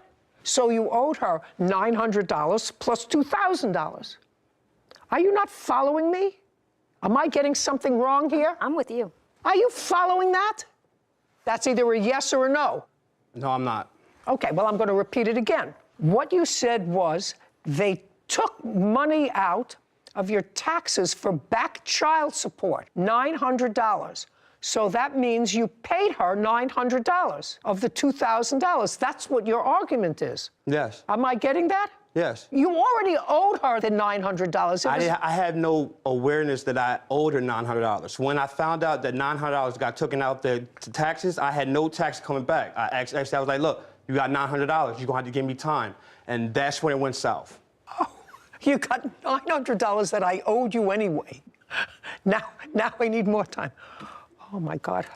How is your granddaughter in school? She do okay? Yes, she does well. okay? Yes. Okay. Either his math skills or his moral skills are somehow lacking. It's the moral. Judgment for the plaintiff in the amount of $2,000. We're finished. Thank you very much. This court is adjourned. Outside the courtroom, Essie, then Keith. I think the judge seen right through him. He was going to be miserable, so I just let him be miserable. No one thinks like that. As long as she go about her life, I go about my life, leave my family alone. I just think he was hustling me. Only contact me when he got something to do with my daughter, that's it. I don't want anything to do with him either. Sarah and Judy. So initially, I may have been a little lost. It took me some time to get there. But I thought that what the defendant was saying was that he was expecting $2,000 on his tax returns. So he told plaintiff, when I get it, I'll repay you the $2,000. And then in his mind, when the $900 left the account, he didn't know that that was not going to be there for the back child support. So he only had, the $900 and change left to give her. I was like, okay, that makes sense. He thought that it would be the full $2,000. Come to find out, he thinks that the back child support is what fulfills his loan obligation, which wasn't even the full amount, not even half. And all to someone that has been raising your child for 12 years. He's probably worse at math than I am. Title, Judy Justice. Have you been cheated? Go to judyjustice.tv. He said, Dad, I have no place to go. He fed you. He kept a roof over your head, and you weren't working. Yes, ma'am. And the girlfriend wasn't working. Yes, ma'am. I'm quickly losing patience with two ingrates. This is 19-year-old Kaya Eliasoff and Brandon Blanchard are suing Brandon's father, William Blanchard, for unpaid wages, property damage, and stolen belongings. Court come to order. All rise. Judge Judy enters. Have a seat, everyone. Kevin approaches the bench. Hello, Gus. Case number 2028, Eliasoff Blanchard versus Blanchard. Thank you, Kevin. Welcome. Eliasoff? Yes, ma'am. That's you. How old are you? 19, almost 20. 19. Yes, ma'am. What do you do? I am a server. Since when? As of June of this year. This is your boyfriend? A fiance, yes, ma'am. Fiance. And how long has he been your fiance? For over a year. What does he do for a living? He is currently unemployed. When was the last time he had a job? That was about a year ago. What kind of work did he do a year ago? Warehouse work. Is there any reason that he hasn't worked in a year? He has concussions and back injuries. And from what? From car accidents. Does he currently have any lawsuits pending with regard to those accidents? No, ma'am. So the accidents were your fault? No, they were the other people's faults. The other people had no Sorry, insurance? the other person didn't have insurance at the time. So later on, he ended up stating that he did have insurance and got out of the ticket. Do you see a doctor regularly? Not anymore, no. I used to, though, until I ran out of my insurance for health insurance. And then the bill just kept stacking up on me. At that time, did you have an attorney? No, Your Honor. Did you ever have an attorney with regard to, did you ever consult an attorney with regard to these accidents? No. No. Okay, fine. Is there any reason why you're not working? Yes, ma'am. I have bad back problems that I've had for quite some time. I have 4 discs out in my lower back. I also have knee injuries, shoulder injuries. I was pushing my body more than I should have been. I was over 300 pounds working in a heated environment, working every day. And I dropped all the weight, and then I ended up hurting myself even further from there. And then my doctor told me not to do anything over 20 pounds, so I went against her rules, and I did it anyways, and I kept injuring myself. What kind of work does your father do? He works as a U-Haul business associate and mechanic as well. When did you live with your father?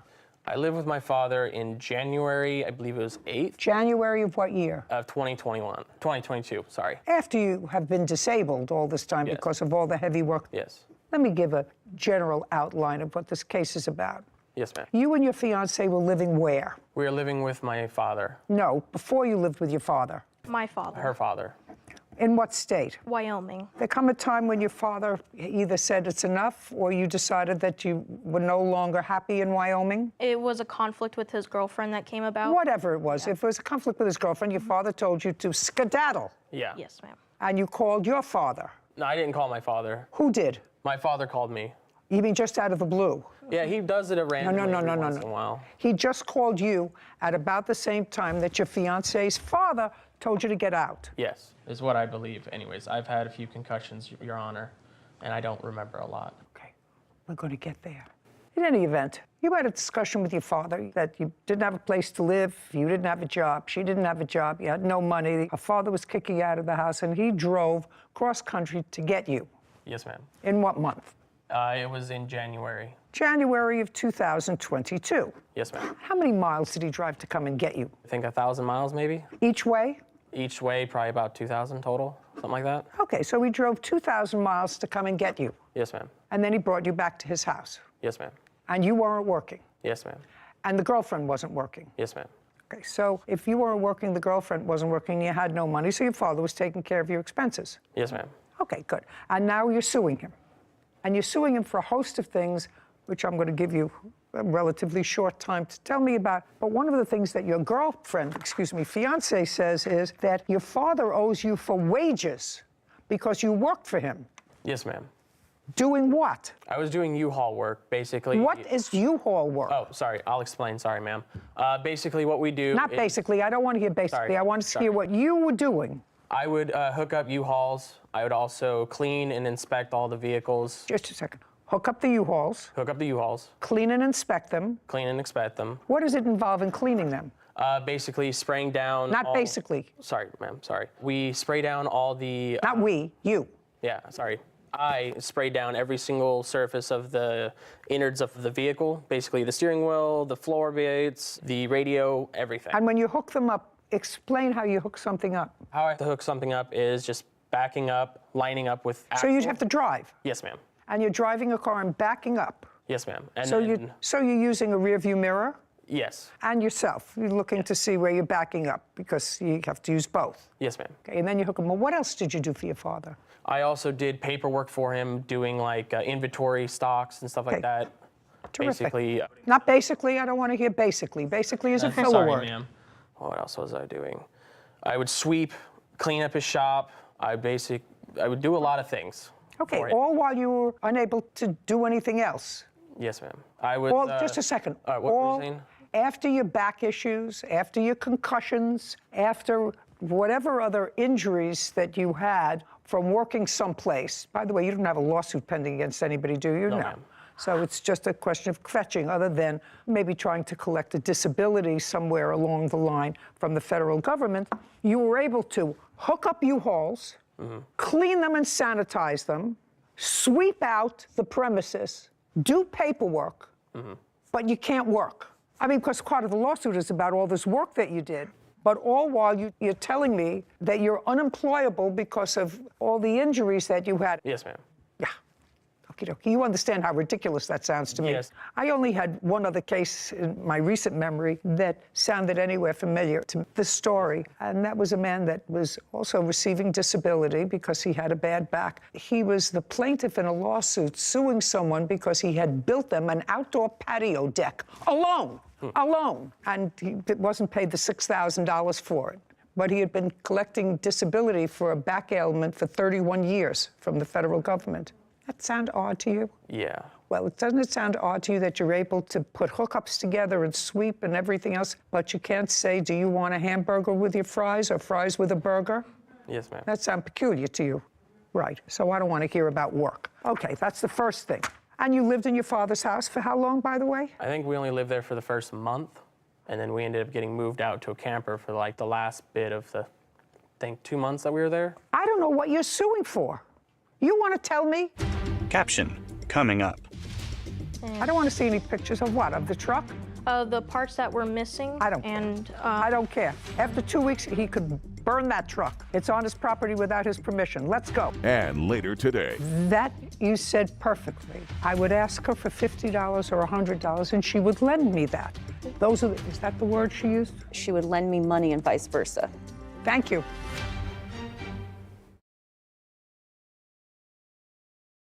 A courthouse. The Judy Justice logo appears. In the courtroom, Kaya, Brandon, and William. 19-year-old Kaya Eliasov and Brandon Blanchard claim Brandon's father, William Blanchard, owes for unpaid wages and stolen property. William is countersuing for moving expenses and property damage. Now, I'm not entertaining your wages because you can't work. That's what he just swore to. He can't work. That's why he's unemployed. He has 4 disc problems. I think he said 4, whatever. He can't work. Forget him now. I want you to tell me what you're suing this man who drove 2,000 miles to rescue you after your father threw you out. I want you to tell me what you think he owes you for. For the stolen property of my vehicle. What stolen property of your vehicle? He stole my toolbox with the key with it and also parts that went to my vehicle. Did you take her toolbox? No, ma'am, I did not. Next. What's next? Whenever I confronted him about it. About what? About the toolbox when we went to go get my truck, then he would say what he just said, that he never took it. But when I asked him where did the key go for it, he denied he would just ignore that fact. Well, it's not a fact. It's not a fact unless you can prove that he took your property. You said he just said to you, I don't have your toolbox. But my vehicle was on his property, in his possession. Okay, and that's what you have. Your vehicle, while you were living there, was on his property, and therefore he's responsible for the toolbox. Yes, ma'am. When he kicked us out and then told us to come back for the truck, he was going to give us 2 weeks to have it towed. Because the truck wasn't working, but he let the truck stay on his property for 2 weeks. Yes. What else are you suing him for?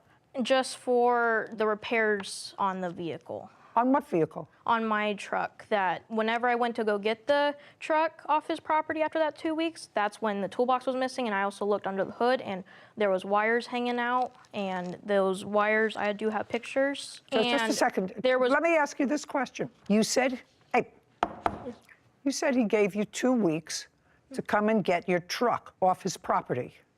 The truck was inoperable when you left it on his property. Wasn't running. No, ma'am. That's right. You did not come to get it off his property in 2 weeks. You came after the 2 weeks. Yes, ma'am. How much after the 2 weeks? I think just like a couple days after. We came back on April 23rd and we left the property April 6th. So it was after the 2 weeks? Yes, ma'am. Anything else?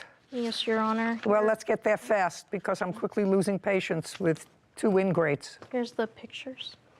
I don't want to see any pictures of what? Of the truck? The parts that were missing. I don't care. I don't care. After 2 weeks, he could burn that truck. It's on his property without his permission. Let's go. Move on. Your father came 2,000 miles to get you. He fed you for a month. He kept a roof over your head for a month. In return, you're suing him for nonsense. Let us move on. Yes, Your Honor. Anything else? No, Your Honor. Very good. Okay. Now, Mr. Blanchard. Yes, ma'am. You have a countersuit that actually you wouldn't have brought now because you didn't have an agreement with your son and his fiancée when you went to get him. How many children do you have? 8 altogether. Prior to going to get him cross-country, when had you seen him? Been several years. Tell me about the conversation when he contacted you. He said, Dad, I have no place to go. we can try to stay with her grandmother. I offered, said, I'll come get you if you have no place to go. And then? Within a week, I dropped everything to go get him. Now, when your son and his fiancée came to you, sir, did you put him to work in your business? Yes, ma'am. And how long was he in your business? Altogether, maybe less than 90 days. Did he work in your business after they moved out of your house? He says they only lived in your house for 30 days. They were in the house 45 days, and then they were left another 45 days inside of a camper. Can you tell me why they moved into a camper? There was a chance of my daughter coming home, and they were living in her room at the time. And so I wanted to make sure they still had something, so I put them into a camper. Camper on your property? Yes, Your Honor. What kind of camper? Small camper. It had So a they shower. used the inside of the house to shower and Yes, Your Honor. stuff, but they slept in the camper? Yes, Your Honor. All true? Yes, ma'am. Yes, ma'am. And he paid for the camper, he paid for the electricity, water, et cetera, when you were now. She wasn't working. Did he also pay for the food? Did you eat in the house or did you eat in the camper? No, ma'am. We were getting food stamps. So we paid for our own food. And we also helped them with their food as well. Why were you getting food stamps? For the short bit of time because he recommended to get on food stamps. Had you been on food stamps when you lived in Wyoming? No, ma'am. Okay, how did you support yourself there? I was working at the time. And what about him? Driving company, basically, we go around, pick up food from places and So deliver. you were able to drive? Yes. Oh. For only a little bit. With all those injuries? Amazing.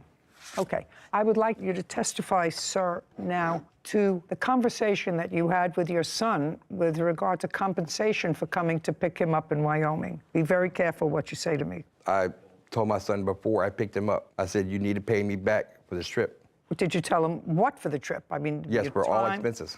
All expenses for the trip. For the expenses? Yes, Your Honor. How was he supposed to do that? He wasn't working. He was supposed to get a nighttime job on top of working, helping me out around my shop. Did he help you around your shop? He You said did. about 90 days. Did you pay him?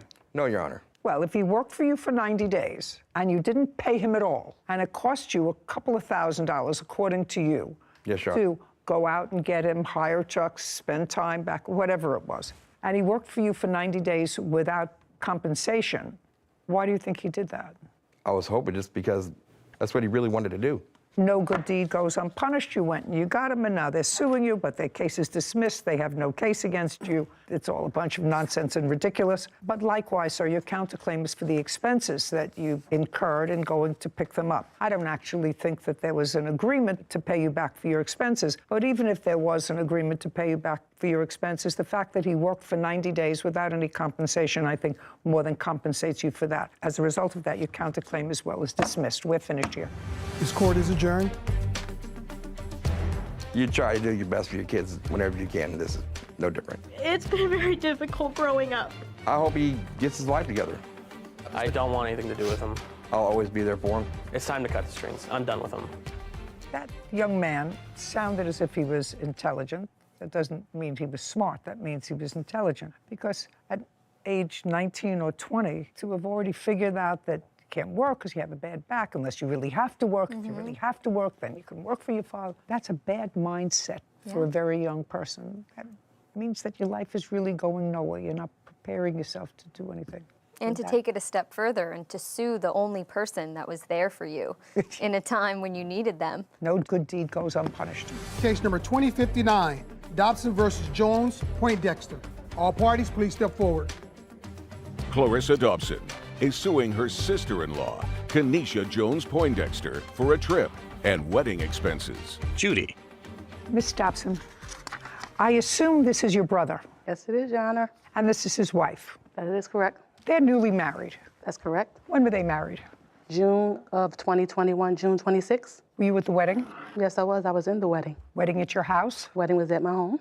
This is the unfortunate circumstance that I read in your papers, which I hope to be able to resolve quickly. You've known the defendant for many, many years. Yes, that's correct. She became engaged too when she was getting married, and they were planning a wedding, according to you. And Miss Poindexter, according to you, asked you to lay out certain monies for her for the wedding. That's correct. They were married. It was a joyous day, I gather. And then you asked her for the money back. Yes, that's correct. And she said, I never agreed to pay you any money. We're family. I've done things for you. You've done things for me. There was never an agreement for me to pay you. And your brother He said, leave me out of this. Yep. I don't want to get involved with this. You two ladies take care That's of it exactly on what he your own. said. Okay, well, it seems like a family matter, then more like a court matter. Caption coming up. I don't see taking her for her stupid word. written over here. No. If somebody doesn't have $50 and you think I believe that you relied on her statement that I'm going to pay you for this trip that your brother is going on too, I don't believe it.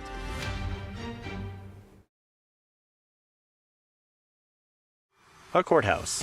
The Judy Justice logo appears. In the courtroom, Clarissa and Kenesha. Clarissa Dobson claims her sister-in-law, Kenesha Jones Poindexter, is responsible for trip costs and wedding expenses. You have your own home. Yes, that's correct. Tell me about your home. Nice home, got a lot of land around the property. How much? I would say probably a half an acre, which was big enough to put up 2 large tents, 45 guest tables, chairs, the mayor, some police. It was nice. And there were certain things that you paid for. Yes, that's correct. You paid for a photographer? Yes, that's correct. How much? The photographer was $300, Your Honor. Okay, what else did you pay for? Because the party was held at the home, the wedding, excuse me, all the events pertaining to the wedding party had to take place at the home. Like what? So like when we had our bridal shower meetings, because also Miss... Oh, you mean the meetings to plan the wedding? Right, to plan the wedding. I'm not interested in You're that. not interested in that? I'm not interested in that. Yeah, so far we have $300 for a photographer that you say you laid out. Did she lay out that money? Yes. Yes. Okay, what else? Her rides back and forth. I'm not interested in her rides back. Well, how was she going to get this? She's in Philadelphia. I'm in New Jersey. $300 for a photographer. What else? And just money she asked to borrow for the most part throughout the wedding. Just a second. So we have... How much and when? So far, $300 for a photographer. So on January 20th, Your Honor, we have $150. For what? She didn't say what it was for. It was for the wedding, though, because I have it here. Everything wedding is here. Well, did she ask you for this $150 on the phone, in person? She asked for it, like, over the phone, but then I sent the money, too. So anything that I sent to her, I always sent to her through Cash App because she's in Philadelphia, no car. Okay. Then let me ask Ms. Poindexter. Ms. Poindexter, there would be no other reason for Ms. Dobson to send money to you through a Cash App during the wedding period other than for the wedding. Would that be accurate? Not in January, Your Honor. We didn't start planning our wedding until 90 days before June. So anything that happened in January had nothing to do with my wedding. Okay. Do you have Cash App statements before January? I have nothing before January. She has nothing before. I have everything Only from after. January on. Only after. So that would be for the wedding. We didn't start planning our wedding until about March. We got married in June. So what would she be sending you money for? It has been times, I'm sorry, it has been times when I'll ask her for, let me get $50 or, it has been times if I didn't have it or I might have needed a car fare or something, and she would do that. She would lend me money and vice versa. No, I'm not talking about vice versa. I don't have a counterclaim. That you said perfectly. I would ask her for $50 or $100 and she would lend me that. Is that the word she used? Let's make sure I heard that right. She says, it has been times when I'll ask her for, let me get $50 or, there has been times. And you asked her why. She said if I didn't have it or I need a car fare or something, and she would do that. She would lend me money and vice versa.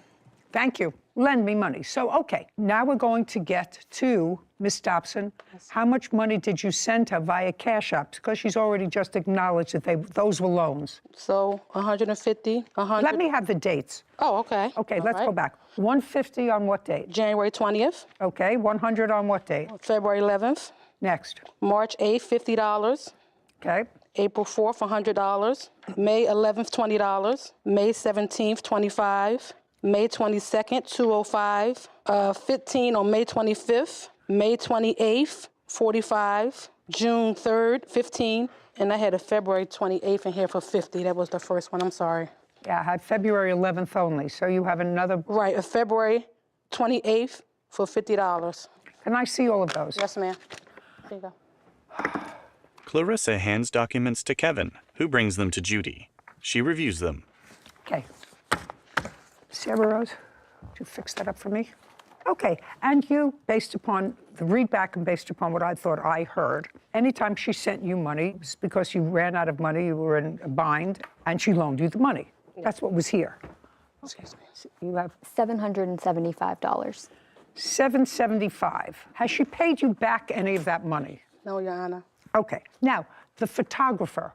I want you to tell me how it came about that you paid the photographer. Because Miss Jones/Poindexter was waiting on unemployment to hit. And I'm not saying she wasn't trying to get the money up, because she was.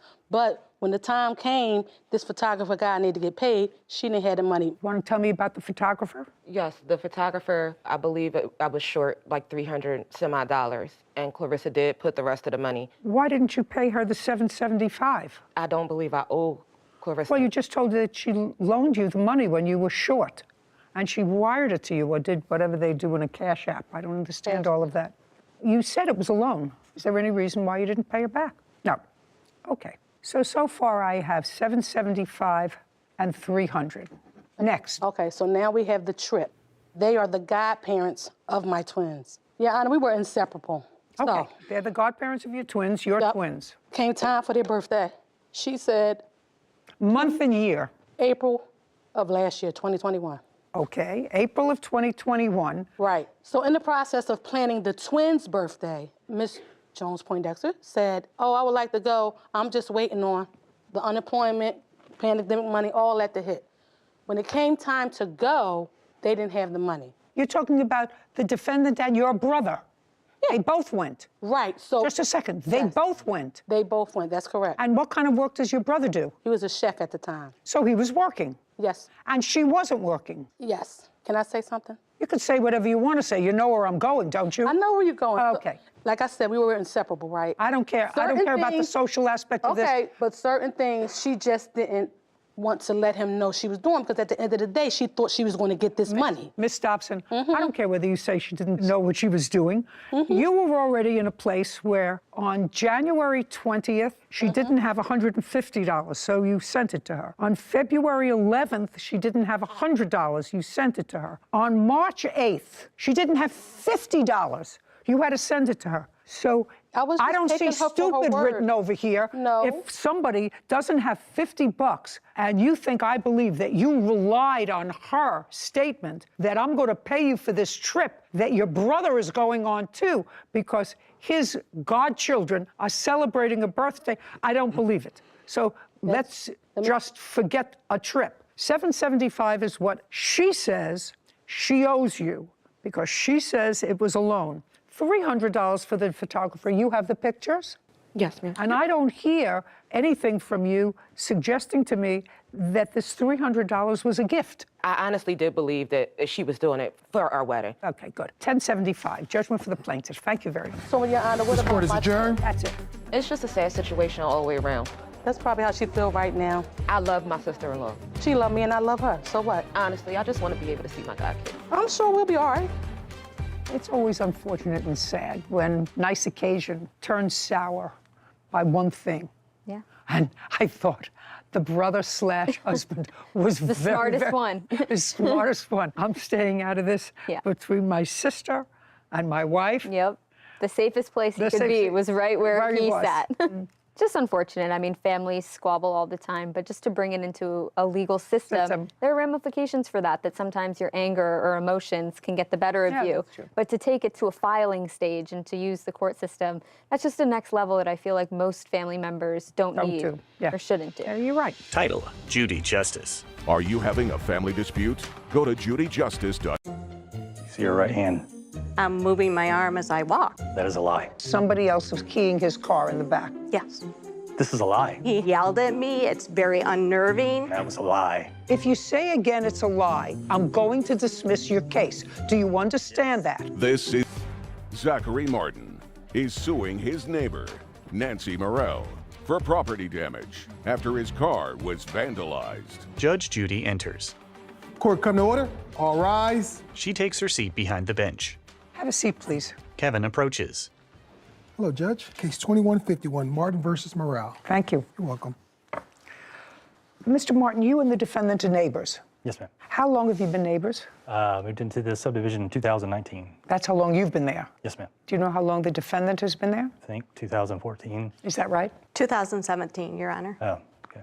And where do you live in respect to one another? You want to go over there and show me?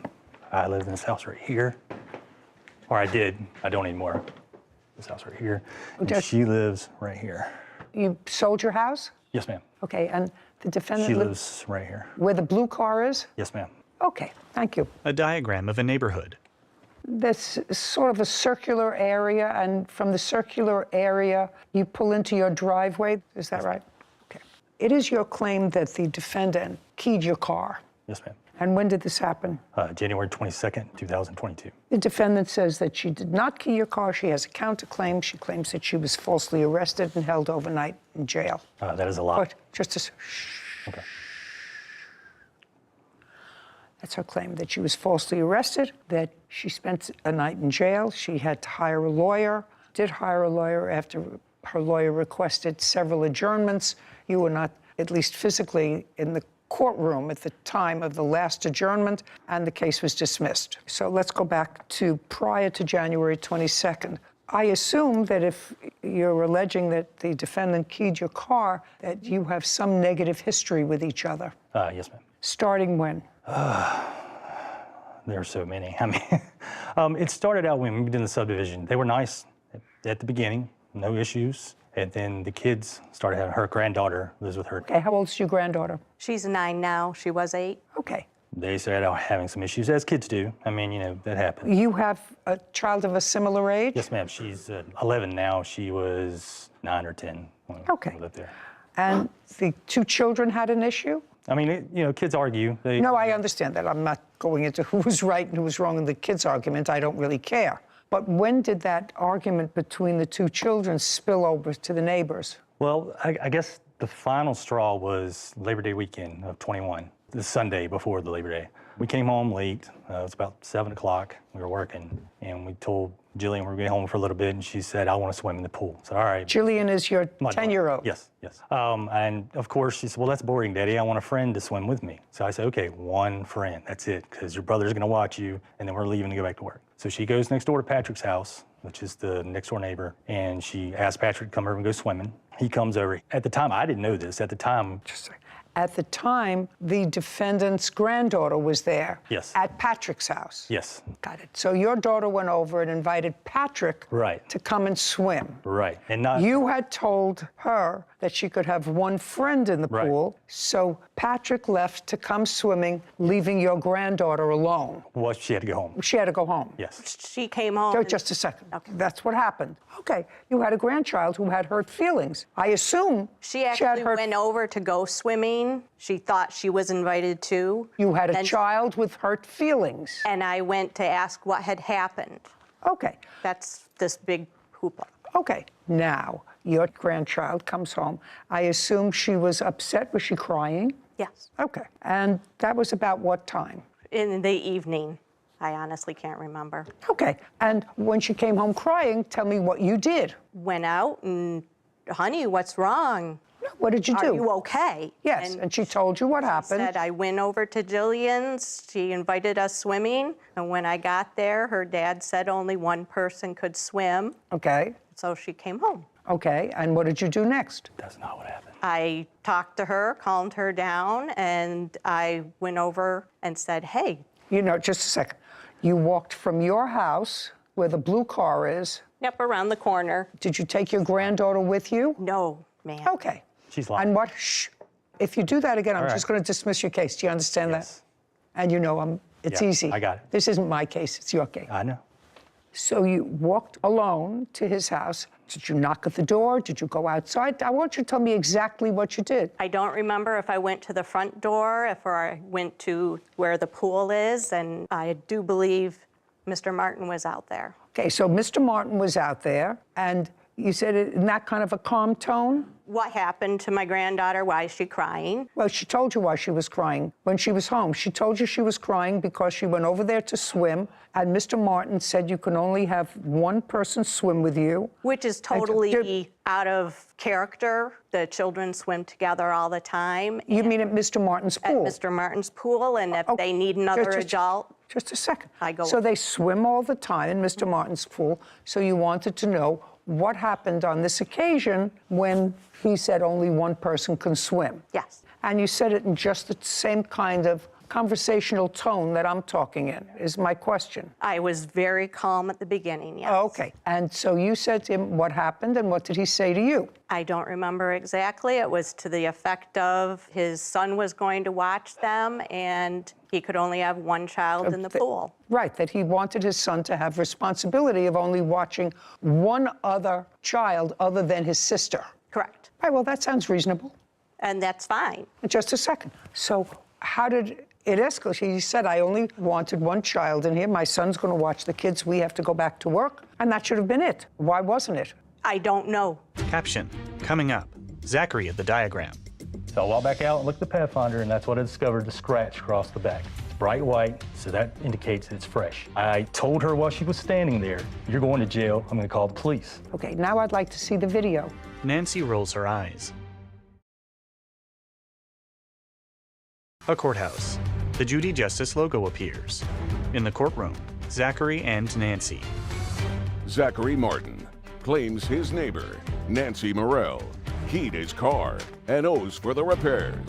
Nancy is countersuing for a false arrest and lawyer fees. Now let's get to your version of what happened. Okay, so you said only one child. Her granddaughter went home. Her granddaughter, who's a little girl, is upset. Why can't I go swimming too? I got that. And? This is a lie. Everything she told you is a lie. Just a second. She did not come to my house. Just a second. She did not come to my house. If you say again it's a lie, I'm going to dismiss your case. Do you understand that? Yes. I asked you what happened. She did not come to my house. Okay. Her daughter came to my house. Just a second. You mean her granddaughter's mother? Yes. I never talked to her. Before my daughter went over, I had gone over. She didn't. Oh, no, just a second. Yeah. Now I don't believe you, Miss Morrell. Now I don't believe you, madam. I watched your eyes. I just watched it. Now, uncross your arms.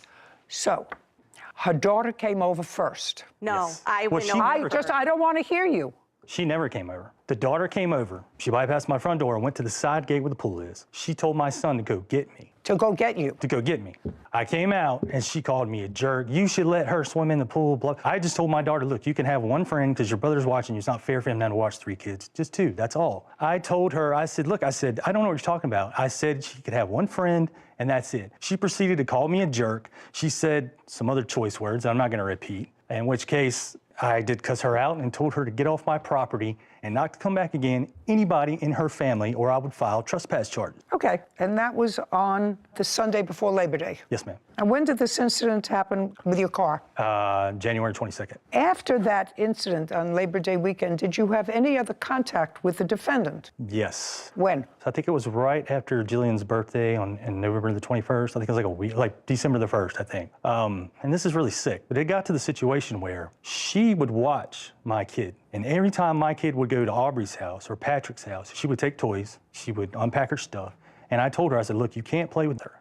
So they would wait 10 or 15 minutes till she got unpacked and get all comfortable, having a good time. She would send her granddaughter over there. She had to pack her stuff up and come home. She would come home crying many times. So then it got to the point where Patrick, he would come over to our house. He'd be over to our house all the time. They would get on trampoline, play video games, blah, blah, blah. So I was doing something one day and then the camera went off and I give me a look at my iPad. Here comes Nancy up my driveway. She knocks on the door and she says, can we play? And I said, no, you can't play. Get off of my property. File trespass charges if you come back. That was, the last time I interacted with her until she keyed the video. Well, it's not my job to be judgmental in a social way, but I have to tell you, I would have handled it a little differently with her. She wasn't the one who behaved badly. I wouldn't visit her daughter's bad behavior on an 8-year-old. There are kids who live right around the corner from each other, and it seems to me that the bad behavior of a parent or a grandparent shouldn't impact on a child. The granddaughter is a nice little girl. Well, I mean, if you say so. I mean. Is she? Well, she spread rumors about my daughter and said that, she told Aubrey that my daughter stole some of her toys, and that was a lie. Okay. All right. Well, it sort of started to get nasty. Now let's get back to the keying of the car. So that happened in January. So tell me about the January incident. Okay, so she got up January 22nd. It's a Saturday. She decided to walk her dog. She's walked her dog. Go over there. Show me what you saw. Okay. Zachary at the diagram. So she decided to walk her dog, and so she walks up the sidewalk. Well, you didn't see that. No, not right here. No, you didn't see that. When she gets about Wait. right here, which is Patrick's house, the mailbox is right here, you can see in the video. That's when the cameras detect motion. That's when I get the alert. So I see her walking the dog, and she's walked her dog past my house many times, but never gotten that close to my vehicle. So immediately I thought something. Where was your car? My car is parked right here. In the driveway? Yes, ma'am. So she walks the dogs, and she is right beside the view. I mean, you can see in the video, you can see her right hand go up. So I immediately run out of the house. I have a truck parked right here. I looked at my truck. I thought maybe she did something to the truck.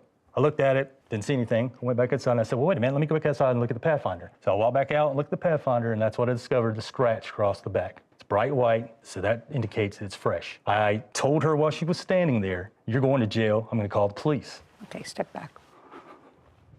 When you said to her, you're going to jail, I'm going to call the police, did she respond? I don't think so, no. Okay, now I'd like to see the video. Okay. Footage of Nancy walking her dog. You can see as her hand goes up right there. Nancy disappears behind the vehicle, then emerges and hurries away. I'll take a look at it again. Is there any reason that you stopped behind his car? Is there any reason? Stopped to sniff, I stopped with him. You see her right hand right there. I'm moving my arm as I walk. Yes, and that's where the scratch is. Okay, can I take a look at the photographs of the scratch, please? Zachary produces photographs, then hands them to Kevin. He brings them to Judy, who reviews an image of a scratch on a vehicle. Okay, so based upon what you saw, you called the police. And based upon that, the police came, interviewed you, and viewed this tape. Actually, I had contacted the police after he had yelled at me. He's a little incorrect. Could I show you where? Sure. I did walk my dog around here. His cars impede the sidewalk, so I moved. And I had completed my whole route over to about here, and he did indeed come out and yell at me. I caught a few words of it, said I'm walking my dog, waved my arms, and continued on. That's not the first time he has yelled at me as I've been walking, and I went home and I filed an incident report, and I do have that. Just a second. The second time I've been walking and he's come out and yelled at me, it's very unnerving. That's a lie. We're very far. Sorry. It's going to cost you getting your car fixed. It's something you don't understand. I have it. Something you don't understand. I'm allowing both of you to tell me your sides of the story. You can't say that's a lie. Do you understand? Yes, I'm ma'am. not cutting you off. I let you tell me your story, sir. I let you tell me what happened, and I want to give the defendant the same opportunity. You can't interrupt her. Now you understand that? Yes, ma'am. Okay. I will tell you what I don't understand, Miss Morell. You see, if I had got into a kerfuffle with him, which you had, because he said you and your granddaughter, which I actually think was socially wrong with regard to your granddaughter, but with regard to you, he doesn't want you there, right?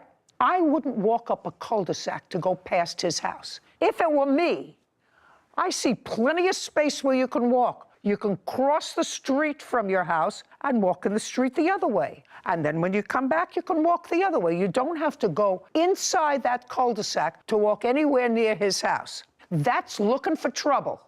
Caption, coming up. Can I just say something? About what? The trend that another gentleman, he tried to accuse of scratching his car. Are you her husband? Yes, ma'am. Okay, I'm going to let you stand up now, and you're going to show me where he accused somebody else of keying his car in the back in January. Show me.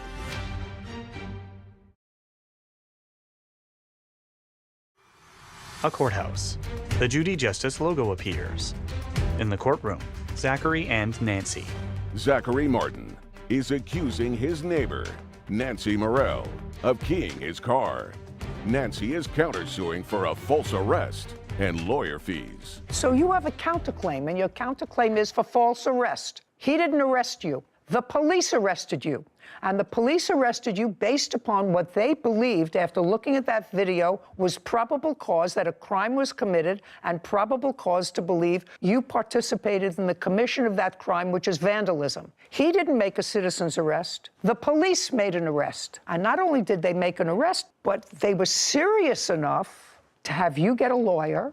Your counsel went in. I assume your new counsel asked for an adjournment. I assume your new counsel, you were there. I believe so. I was not there, ma'am. I waited out in the hall, and my lawyer represented me. Fine. So I assume that you knew that your lawyer was going to ask for an adjournment. The lawyer didn't prepare you for trial, did he? No. No. Your Honor. So he was. I'm not listening to you. As a witness, can I just say something? About what? The trend that another gentleman, he tried to accuse of scratching his car. We have evidence of that. Just a second. That I'll listen to in a minute. Okay. The second time your case was on, did you go into court or did you wait outside? I waited outside. Then if you waited outside, you knew again your lawyer was going to ask for an adjournment.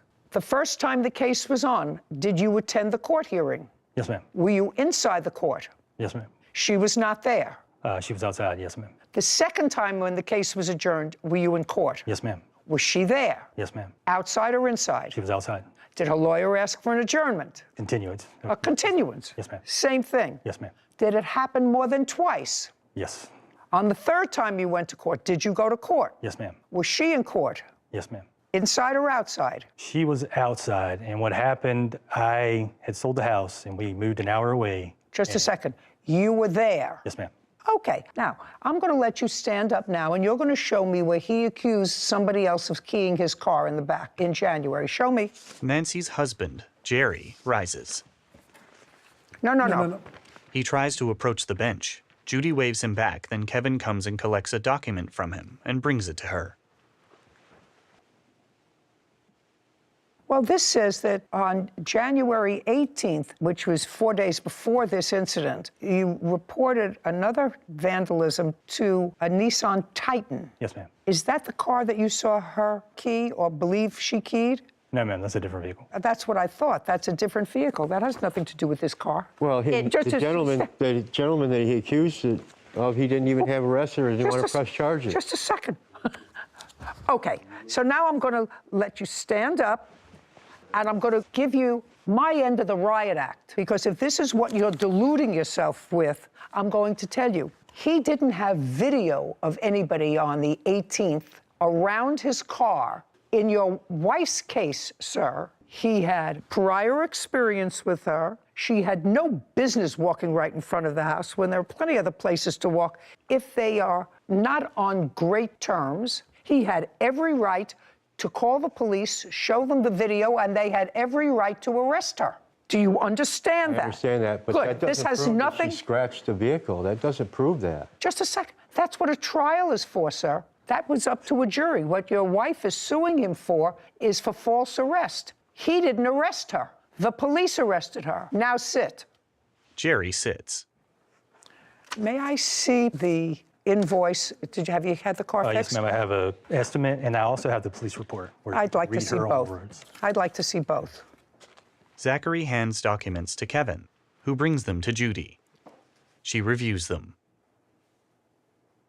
So the police officer indicated that after you were told about what the officer saw on the video, you've decided to make no more statements about the incident, and you were placed under arrest for malicious damage. The officer also reported that the scratch on the back of the car was fresh because there were fresh paint chips on the street that were red paint chips. There's a red car that came off that car, which demonstrates to the eyes of any layperson that since there's traffic back and forth there, if there are fresh scratches and fresh paint, it means it just happened. So your counterclaim for false arrest and anything attendant thereto is dismissed. I did not do it, Your Honor. Right, well, okay, maybe the case was dismissed. That doesn't mean you're entitled to money from him.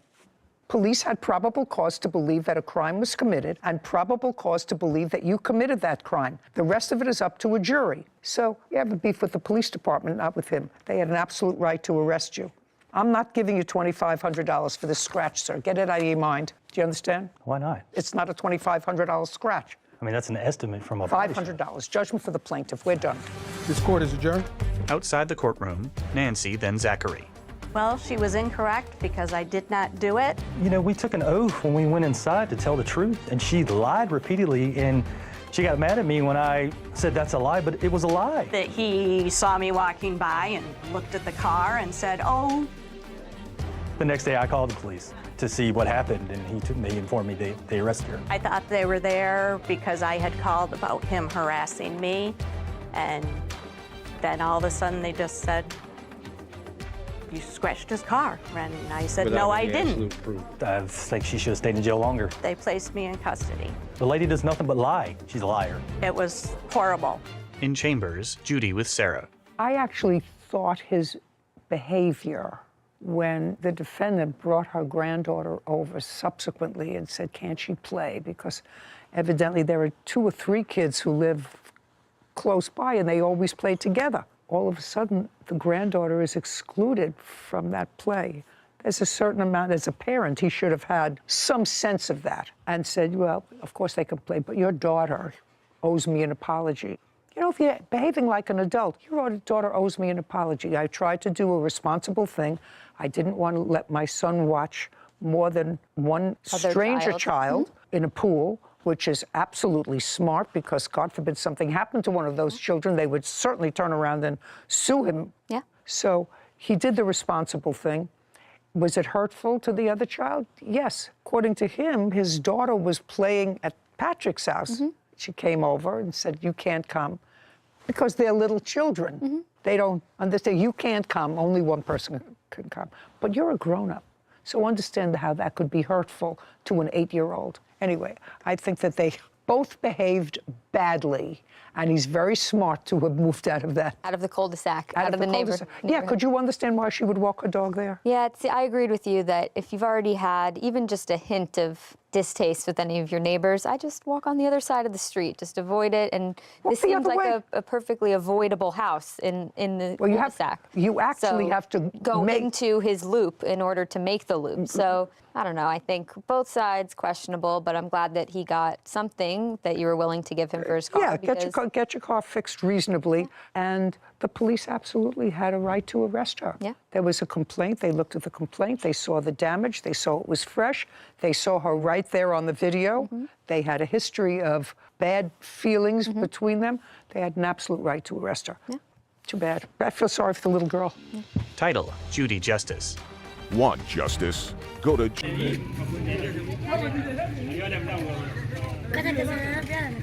कम दा Beraka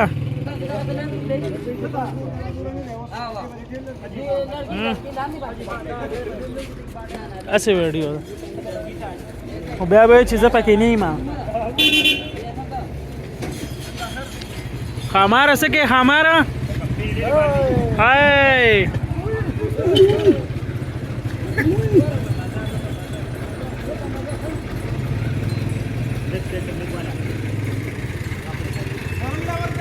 ولا کسې دومره خپې مخکې کا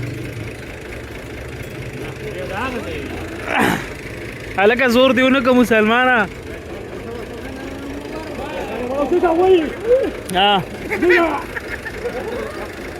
ته خو هلکه ته زور ورکې دی ولا زما ښکاري داسې وکې ته وکړه دا اوس یو منټو شوه دا ماله کم سے کم 2 غنټې ویډیو پکار شیراز راشه ته سره خبرو وکړه زم کور ته هلکه شیراز څه کوې چا سره دې کارو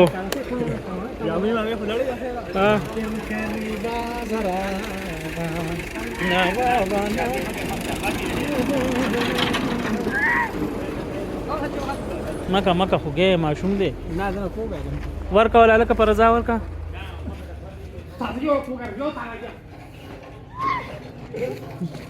کېړی دی بس دومره ښکلی راغلی دا به کوم ښه ښایسته راځي خو دا ماله د ګنټه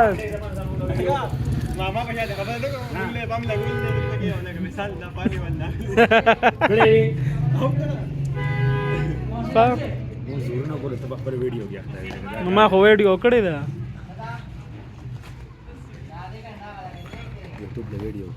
YouTube لقوم هو 2 घंटे पकार दे यार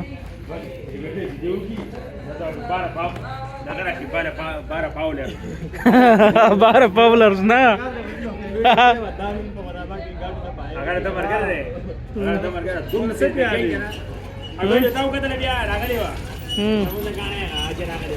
हाँ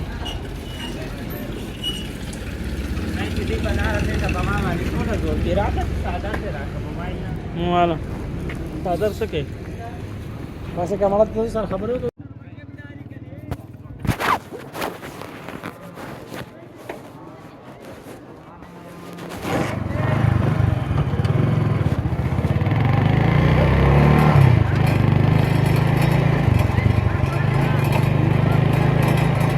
لکه و تا ته به ګورې زه فقر وایم ښځه ما ستا نوم نه راځي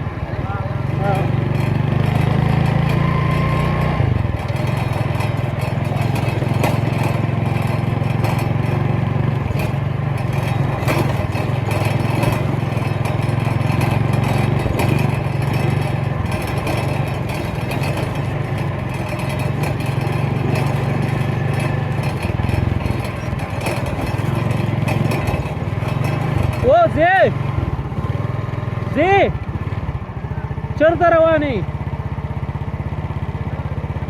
زه ځم کلي ته ځې خوا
242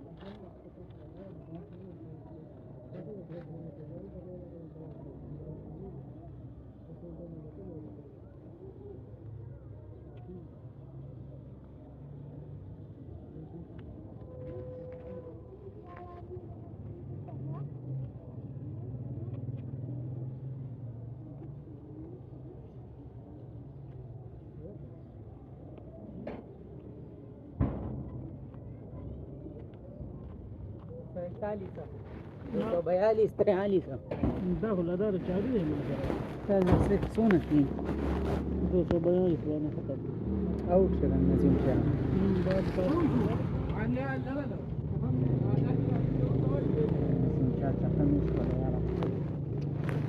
بونډره باندې کې چې نسو چکا ریکارډي چکه والے بیا وایي وسم مبارک الته ارټ کې اوسېره کې ګودام کې قومت مونږ سبق د بارونه کړي روټه کړي نو هغه دغه یې دي الټي سمت روړي کریټو مردان خدای کړو سر دا اوسه روونه کړي ګرځل ته کړي وړي الته څنګه ته کوي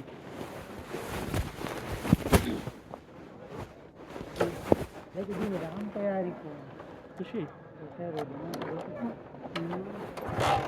جماعت ما ته پته نه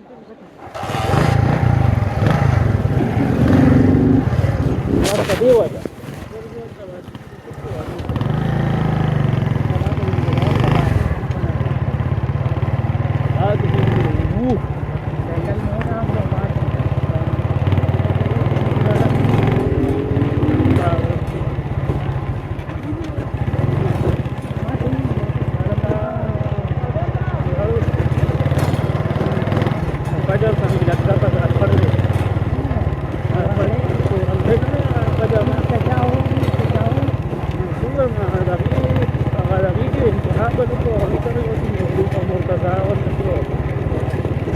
دا خو دې وشورو کو نه فوټبال دا خو دې وشورو کو دې نه څه دا زه چې تا په ساعت مارنګ په ځای لا نو شروع کړی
se goto le biasa nanti ke si warti o dia goto tu masala.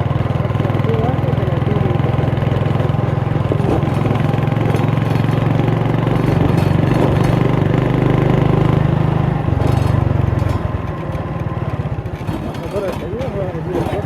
Zaman itu dia mah pada ini dia di rumah. Jadi ni bensin.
او دغه نه کیږي مثال په توګه زیاتې نو دې سره دغه مکوئ چیرو سره مکوئ تاسو خفقان سره دا شي سیوا کیږي دا سیوا کیږي نور نه راځي دا نور دی باندې کوم څنګه نه دا غوډه د دې ته پتا او مخکې نو ځان له صبح ده پیسې لګولې ځان له پلار ده هغه چې سره ګور په موږ نه خپاو کنه دې ته پاتره موږ باندې ملته مولېګو بیا تک چې خپاو نو بعد ما قسم دې بیا مې راځه ماته چې وی قسم دې یو تل کته دانګم وی که پیسې را پسې نه را لګي وی مس موږ دې کټو یاره لکه یو لوی تماشا واده کړل کنه نه ډېر کړې وېدن ودا کړی بس لکه واده کې شرط راکو نه کني نه کار هم نه دی لگا یې څوم نه کیما یې څوم نه دی لگا خپل سمې او چړې منی کنه نو هر څه دلګي چړې نه منی کنه ای دی واخی ته پته ماتي دا پیریان منم یو ځای شي مولید به ها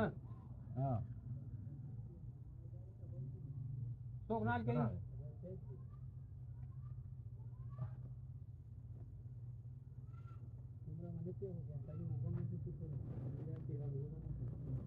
دې راشي نو هغه دغه نه کی تاسو ته لګو ما خام لګو دغه خبره کوي ها نه د ټولو بوګي رو باندې ساده وبدي کنه تو بخره ولي نن خو دا باید خپل دغه ډبل ها څه خدي باسه بس دغه یو تکینه اوسه مدار از مکه دا دا دلته ثړې نه سي دلته وکي دلته کینه کنه یو ګل موږ غلې سوال تاسو کړه ایمان کا په فهم راځي راځي کنه بده راځي چې په کې ماشینه باندې راځي بالکل ایمان کا راځي خبره نه ډاکټر مې نو دا هغه ماته لګي کمیس په جوړ کې سړی به جوړ کې سپری به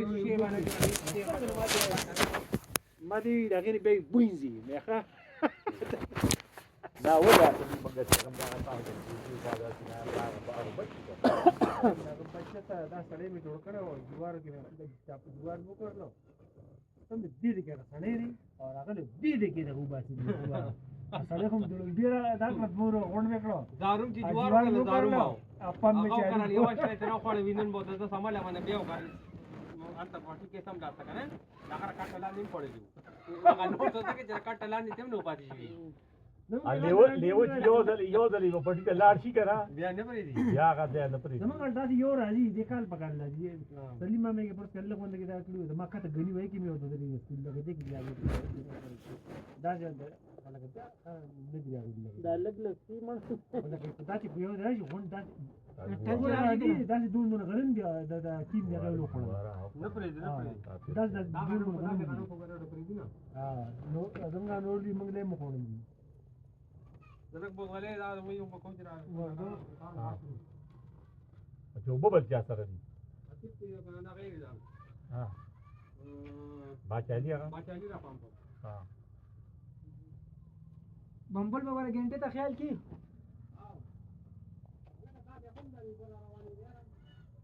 دا پټې نه وکړي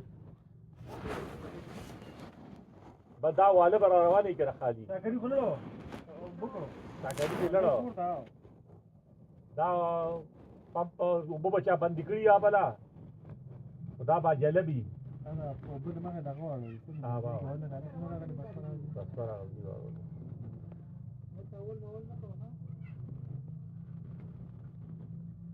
ترکه چې تلړی او محمد مر پیر دغه مرید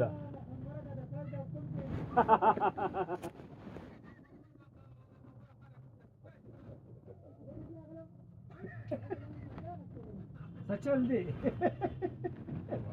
خلک دې مشوره کی کنه نو ځان راټو نو نه کړه ځان باندې منی اورته تاسو سره وی بلاک سشته د نه کتش بلاک لګیا غوی نو کوي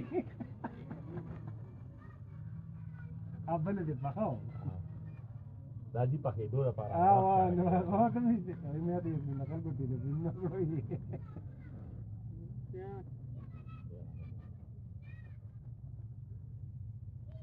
یارو نه سړی خسړی یار لرم اختیار دې لونه نو څنګه څور غاډي بوجاله نو دا ورته اوس نه نه اوس چې چاته پته نه وی راځي یو ځل شو تیغو پاتې راځي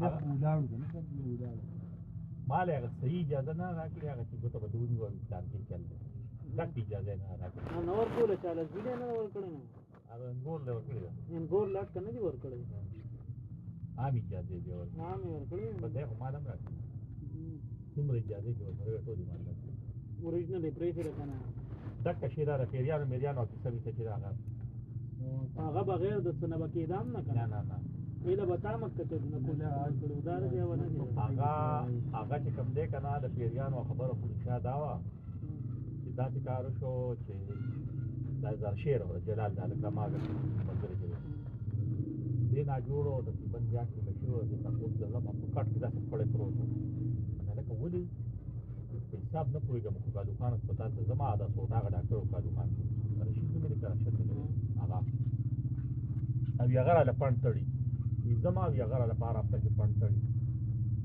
او د ده دوه میاشتې ونیمه که دوه شوې ووي ما ورته لکه ته سهار کلي ته راشه ښه بس هغه وختي پاتې بس څنګه رڼایي راله نو وارې وټاکم تا لکه بیا رالي بیا د چیک نه چینج وکړه که نه مخکې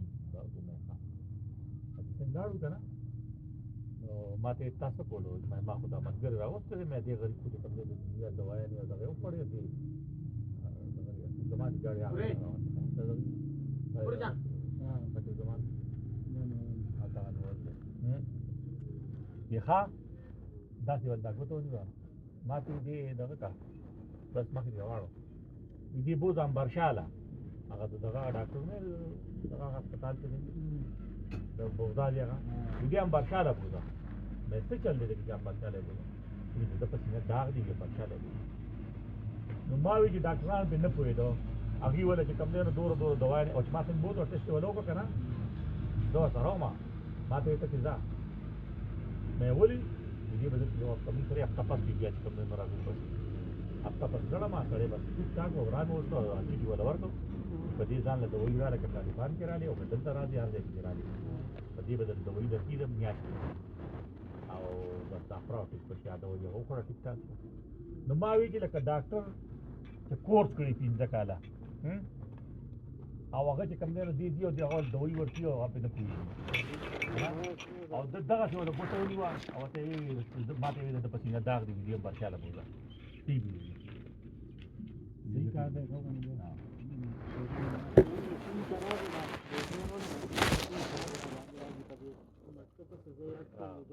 او قسم دا په لاس بعد را روانو دا رانه خپل لاس ته وایي چل بدو ټول بوتي رحمت را پیدا او رحمت یو ګو ته موږ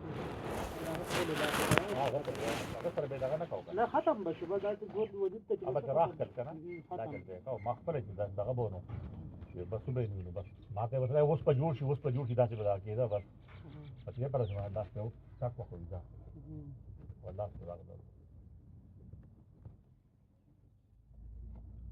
کمال پکې خو زمونږ د خلکو په پچمو ځې کولې کمال پکې او څو پچې راته مې دغه په دې سره خپل لگا محمد عمر تاسو یو کارو کوم موږ د سینې کې نه ویګړي چاته تکلیف نه رسول غلا غنه نه کوي چاته تکلیف نه رسول نه نه دي کړي او همیشه څه کړي صرف خدمت کړي دي صرف خدمت تو ورکاغه بل په دې کې ما دا نه دي ورته محمد عمر تاسو خپل سیمه خپل سیمه نه دي لکه دا چې نه دونه براګه لګو دا ولنه کار د کوم کوم نه کوم اوس په بونیر کې چې کومونه هغه موږ ته 5000 روپۍ راکې راکې به بینځل نه هر دم غره مول لګا بیا 3000 وایي خپل فیس ته دم ګرو را محمد عمر کا بدام واچو بس سلام به اوسه ته وک سلام دې کوم تاسو ته السلام علیکم لړم بس خاص د فاروق د خزي بیا به د فاروق د خزي د نمبر شل روپۍ دی کډیر روپۍ غالي د نمبر خاړو کې نور نمبر لیکلی هو دا تا نمبر دی هغه 2 روپۍ بیا 300 روپۍ داګه یو کمی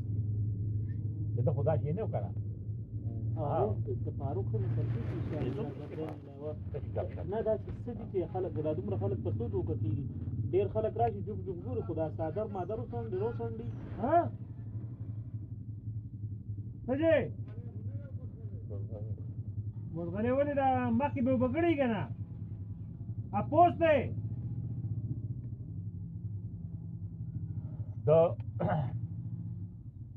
دا کار چې څوک کیږي نه अब تا سپیره به وي سپیره دور راګه واحد په دمګرو کې یو محمد عمر بالکل د دا شي نه لري یو شپه داسې د شپې 2 بجې خو دا ټایم نه موږ دا کلی کوو او دې په ډډه وړې دما نیم وړې دما نیم پات کوم خپل په نه अब دا چې موواله دی مو چې تل را پاسې د مې یا نو دا پیرا پسې را واړو یا مې دې راړ واړو دا سم دې دې واړو لما اجو بس دا وسیم لوکو دی وسره شو اګه راځه چې کوټه او ټوټه چې تاسو په اخر دې څوک دی وته منګ یو وسیم وته زیموي هغه چې کم دین اخر دی وته نشته کور او چې تل دی وته غلی شکه کړی غلی شوی ولې دې ما درلموي ا دې پاره شپه کې راغی دوه بجې چا کار څه چې سړي په څه غرض نه ته ما په دې پکې هغه شپه کې راغی او دې دم کوم او ما وخت دې نه راځي چې بس ما خو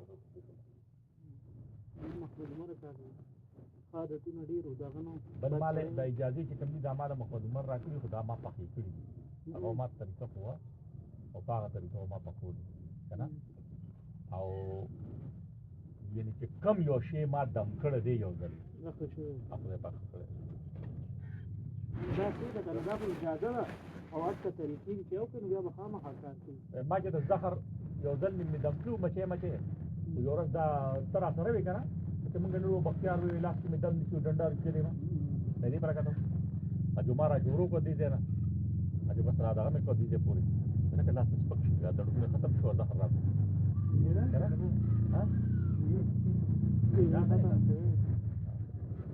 دې بیا دوباره فورواړو لکه موږ اندر سلو پنځه په بیا به بیا تر سلو پنځه لاس په پاس کینی بیا څه وخت سړي کمال وکړو بس دغه خبره چې لاړه سړی ښه سړی عمره کاکۍ د کار پمپ روان دی دا مدرسه کې آو عمره کاکۍ ښه سړی یاره زما خو د ټوله خاطر نه مړه هغه چې کوم کلیوالو به ورته اواز مو واستلو که زه خپله ما به ورته اواز مو واستلو چې ما به څوک بوتلو د ډومبې دمه کې چې تاسو راشئ بس نو بیا تاسو ته نږدې ده محمد عمره کاکۍ هر مریض مې ورته راوستي هغه خدای پاک کړی دی هغه پې دمه چولې ده خدای پاک کړی کور کې چې څومره مریضان به وو دغه به هغه به هغه دمول موږ ده خدای پاک به دي چې اوس لکه دته وینو وې که نه لکه ډېر زیات چې سړی خفه شي چې دا خبرې خلک کوي قسم په خدای چې لکه محمود عمره چا نه دی دا ښه مړه چې یو سړی لکه د چا نه غلا ونه کړي چا ته تکلیف ونه رسي زړه چا له خفه نه کړي نو په دې نه نور دغه نشته لمونځ اودس کېږي یا نه کوي هغه چې کوم دمونه دغه په مونځ اودس باندې خو چې کوم دی نو دغه نه دی بس دی لکه زه ورته یم یو پنډه یا ته چا نه پټه کړي که نه نو هغه تکلیف شو که نه په ارام ځان نه دغه شی ونه دی بس دا نور خاصې ګپ دی سړی دا خو هوا ده چې ټوکې ټکالې دي سړی وخاندي راوخاندي کوي نو زه خو خپل ځاني لکه په دې باندې دغه چې لکه زه ما سره اجازې هم د هغې اجازې بغیر د دغه یوې اجازې د هغه نه کمال دی چې یاره بس دغه یې نه ده ورپسې هر څه حساب هغې چا نه هغې مې باره مې کابل خبره کوله خو به ورسره و ډېرو د اختر علي ښځه چې کوم ده که نه هغې یې څه نه اجازې ورکړي دي خو اصله شی یې نه دی ورکړی دا خلک چې کوم یادي نه نه هغه نشته هغه سره ختم دی مړه ځکه شریان و سره مضبوط لکه شریان ما ته د دغه لومبې وخت ما ته یې د ما ورسره چېرته وخت کې نه ګپ کړم د دې خلکو سره وروستو ګپ کړم او ډېر لومبې ورسره زما تعلق ما ته یې دا چل لکه نه وي تاله به زه تېغبندي کوم ډېر لا مشهور نه و تېغبندي داسې چې لکه مثال هغه تعویض غوندې چې هغه ستا غاړه کې پروت وي که نه نو په تا باندې به چې کوم دی نو ټوپک تماچا چاړه چاقو هېڅ شی نه کوي هېڅ شی به د باندې کوي ما ورته ویل ښه کله به یې کوې وي د لوی اختر شپه د لوی اختر شپه او د جمعې شپه د جمعې په شپه باندې چې د لوی اختر شپه په هغه د قدرت شان ته ګورم په هغه کال کې ما ته خبر په هغه کال کې هغه چلو شو د جمعې په ورځ باندې لوی اختر و او د جمعې په شپه باندې چې کوم دی نو بس لکه اختر دی زه به داسې لاړم تا ما ته یو خبره کړه ستا یاده ده ما ته بلکل مې یاده ده او انشاءالله چې نن به یې زه له کوم پایي چې بله ورځ شوه زه ورپسې لاړم ما ته یې ویله چې یو کار وکړو ستا کار ونه شو ولې ونه شو ما ته وایي چې بېګا ثابته شپه ما چې کوم دی نو پیریانو سره خو تېره کړې ده زه بېګا ماسخوتن تللی یم او سهار راغلی یم خو چې زه ورسېدم نو هلته کې هغه زه چې کوم ځای ته تلم او کوم ځای کې ما کار کوم نو هغه ځای کې چې کوم دی نو هلته کې غم وشو په پیریانو کېږي غم وشو نو بس وي هغې یې موږ ټول په هغې باندې شو او ستا کار پاتې شو ما ورته ویل پیره مې سړی ما سره ګپ مه لګوه په خدای یقین وکړه او تا ته ملامته یم تا ته ما په خپله هم دي ویلي تا ته به دا شي بس هغه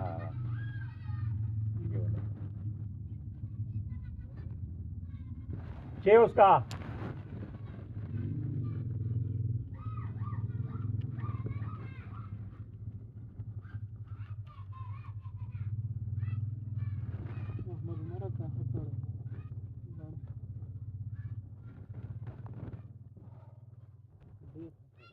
زه په دې بادو چې کوم دی د ملا د ولو د بادو چې کوم دی د سختان کړی وم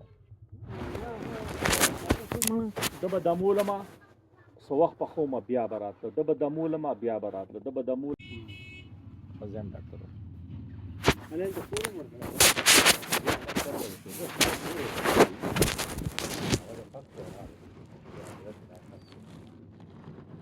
دلته بیا بیا روانې ویجاړې کولې نو بس هفته دې ورته یو ورځ ورسره زه ناست وم داسې بیانې کوم ما ته یې ورور غوږ کې ما ته یې ورور ویلي که نه ورور د ده کیسه یې ته کوم غوږ کې افریدی وه افریدیان که نه دا ټول درې کور زموږ ورته بېټه کوي دواړه ناست بس شو یو دکې دا چل دی دکې دا چل دی دکې دا چل دی هر څه وي هغه سر کټه کړ ما ورته مې دا چل دی دا چلونه یې پوهېږي که نه زما به ورته یا به واوړي دې خبرونه په ده یې پوهېږم یا به سم شي او یا به چې کوم دی نو زما سره لاس په باندې بدل بس هغې ته ما مې لکه کلي ته راغلي خو مې دا کور دلته د سرکاري ته میلاو دی نه د دی بل شته نه د باندې کرایه شته تاسور دی تاسور دی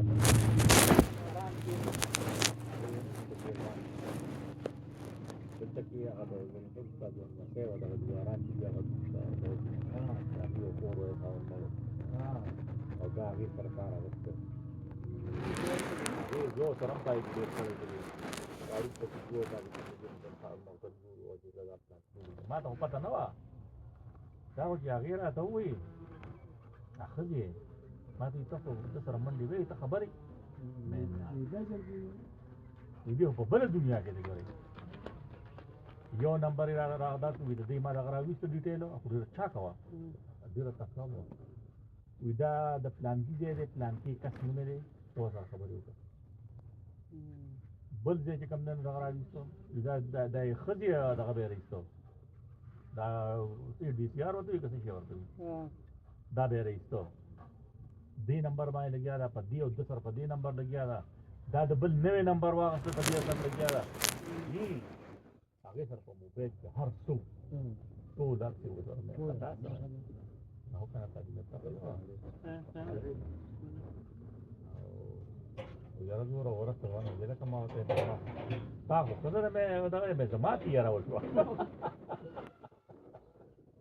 خیال کوي قهر دی ډېره تېزه دې نوم لږ تېز سړی و غلی په مخامخ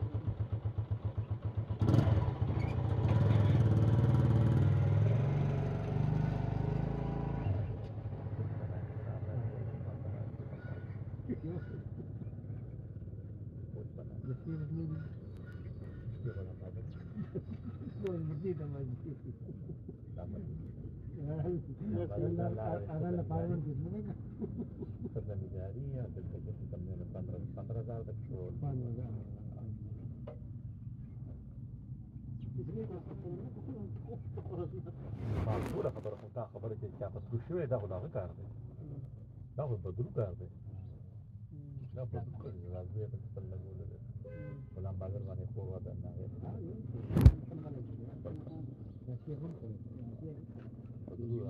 خو دې نه هله خبر شو چې دا سم هغه جوړ کړو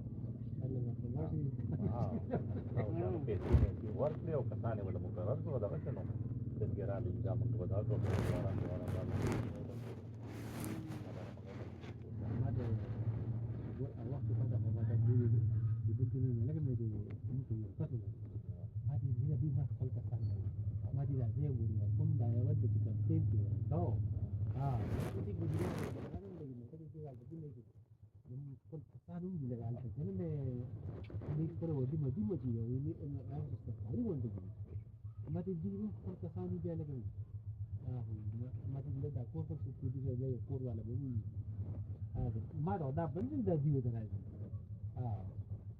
کور اول نه هغه نه دا کاوه نه پرېښودو دوی ورته دغه جوړ کړو چې دا څنګه دا به موږ د دفتر دپاره استعمالوو نو دې پسې د شپې راکړو په دې به ستا راته دلته ما یو سهار دا ځای ولیدو نو ما ورته ویل غلام بادر ستاسو پروګرام دی زه خپل دلته راځم شپې بیا ځم سهار ماته ما ورته ویل خدای دې پوه کړي ته په پردي کندر کې اوس دې خو ما په فرمانسۍ کې اشاره کړې کړې نو مې دې کور ته کله ورغلم دې مې دا خبره خو نو بس چې څنګه لاړ نو بیا کام ته ساده کار تړلی دی بس ډوډۍ وګوره دې کم دی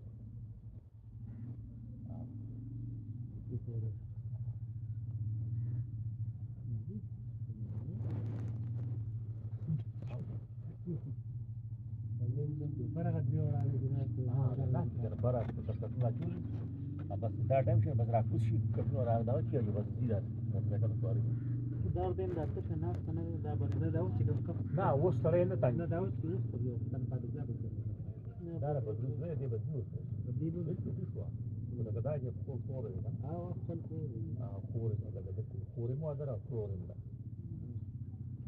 او لا بل څه دی دا لک دالو چې دا نو مته نه اده سره شي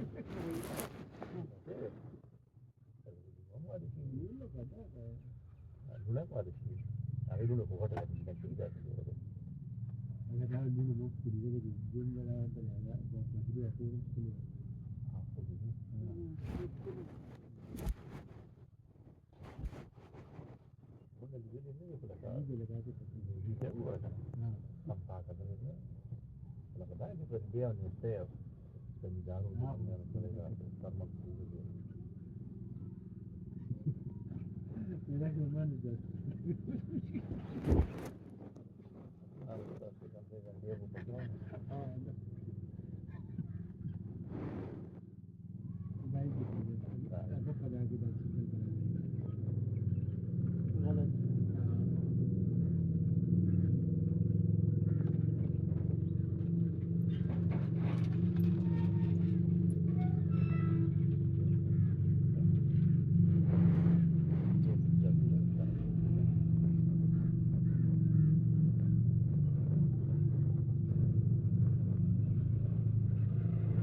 اوس چې کله کپلې ته ما دلته کمی جوړ شي نو دې نه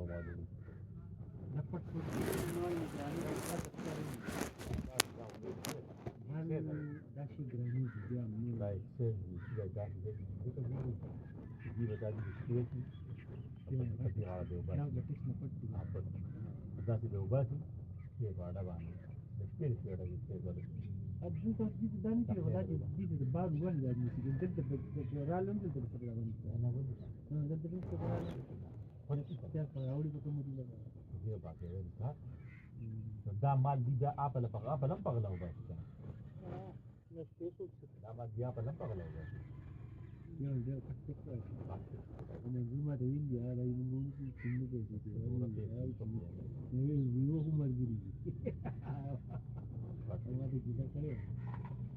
دا لیکه خاندي په څه کې خبره ده دې په دا ټینډر کړو از هغه نه چې کوم نه په یو شپه کې شپاره یو شپه ټول دا څه هر شپه کې د حکومت خپل ګټه دا پرې دا خپل ځای باندې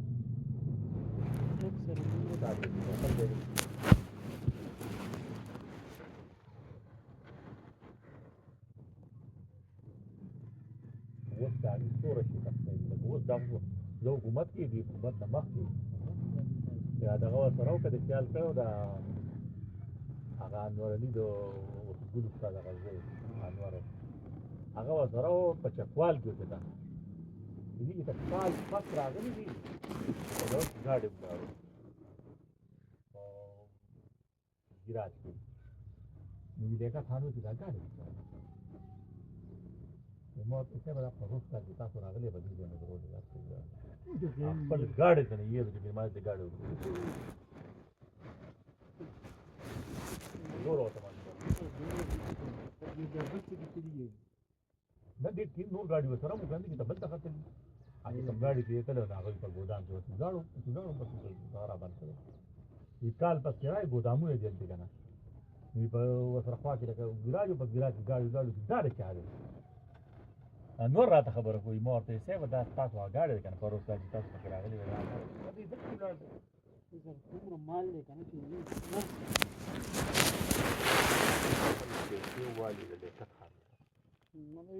او لیکه خان دا دا ته واله اني سپیډ ما ته چاهي دا چې خو پوي جمال زمون دی هغه دی بیا خراب شو ډیر څه چلو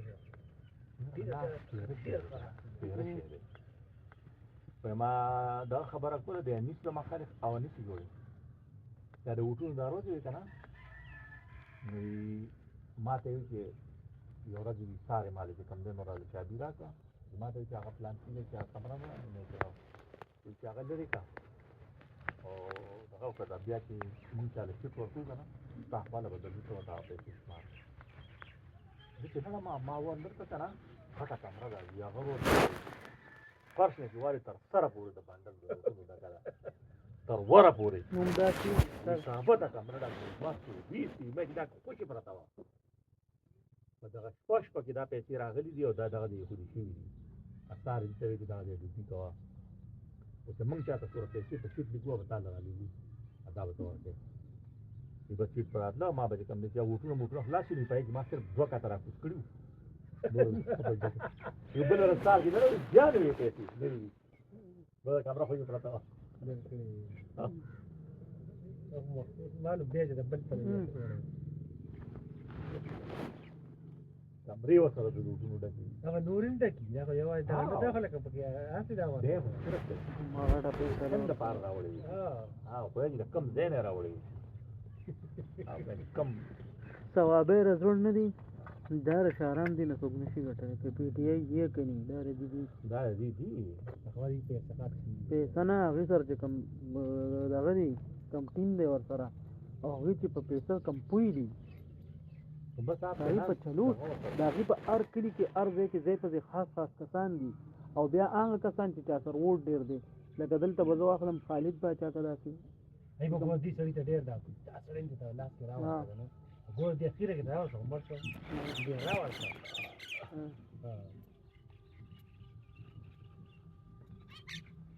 دني په پی ټی آی کې نه دی په پی ټی آی په ګومبه په غلاما کې 2008 کې دغه جوړ کړو ما سره اوس هم کار په دې کې راغله دا حسین سیدو او طارق زمان وزومه لکه دا دی خلکو ته وی تا کارت ډکو ما راکوي دا غره ادا موږ کمیټي وو لاندې لکه بیا خلکو مبارکي لغور ټول کارونه هغه 2008 کې ها شهرام دي یو کار دی کنه د دې مخکې به زوړ کس دغه ډېر خیال ساتو اوس دی یو داسې خط ته رسېدلي دي چې په هغه موقع کم خلک کار ډېر وباسي که نه هغه هر څوک ولیني د دې هغه سړی لګي لکه اوس بابا رده پکې ورسره 10 کاله شوي د منډې ټرډې او زه نن رالم او زه کار کوم نو بس ماله بیا ډېره توجه راکړي او د 10 کالو دغه محنت چې کوم دی نو هغه نه ما ته یې ګیره چې څه دی دې ټول عمران خان دا مروه په سره په غاڼه نو یره چې دا ولې دا خو دې پکې مروه ته وو دا ګنداپور نمبر دی پکې دین ټول نه ها ورته نه پوهیږي ته لکه خبرو کا غدا یغه یو خپل ځان مروت خو یاره خود نه اوس غلطۍ ملطۍ نه دی مروت خوله خراب او هغه په داسې خبرې کولې چې هغه پاټۍ ته ډېر نقصان رسول ټول نقصان دی رسول ختم دی او هغه ملو مروت ملو هغه په ظاهر باندې ټیک ته یار څه دی کو پولیس سره د لاسه چا پر رول به کولو تختې د به واپله دی په دامه او هغه نو هو ملو هغه دا کمال اوس په هر وجه باندې ملو مثال څه مجبوری و کنه خو لړو کې هغه سره وکنه اجازه کم دي تر په ویډیو کې دی فائدې نو کې دې څه خو بزان لکی یو طرف ته کیږي نواز شریف پارټي دا پی ټی آی دا د ودینو نو خو نشته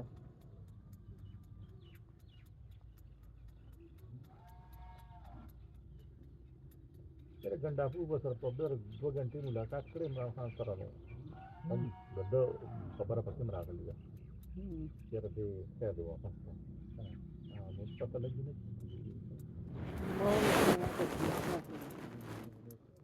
دې په ځای د ځانګړي د غونډه خلک چې هغه ته جاګونه کې راغلي هغه خپل جاګونه دي یعنی ځان دې غونډه خلک هغه د پټه نه ویسته اون چودري ویسته کم خلک ته فیصل وړه ویسته چې هغه سنټر هم دی هم د دې په د پټه سنټر دی او بارک دا غلط کړي نه لګي نه غلط نه او دا دل نه دې لسل ورځې کې بګور کې کم خلک به د پاټې نو باسي ها بس پاتې بچي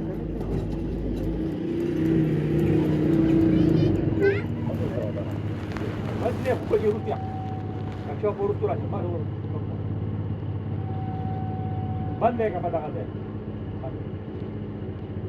روتو باش باندې بټه دا ما ها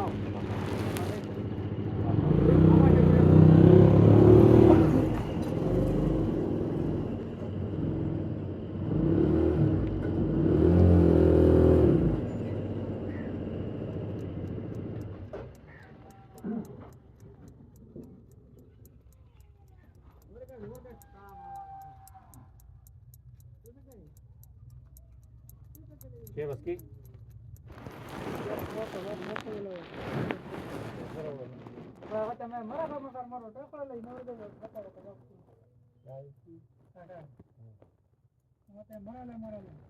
yo corro de más grande abajo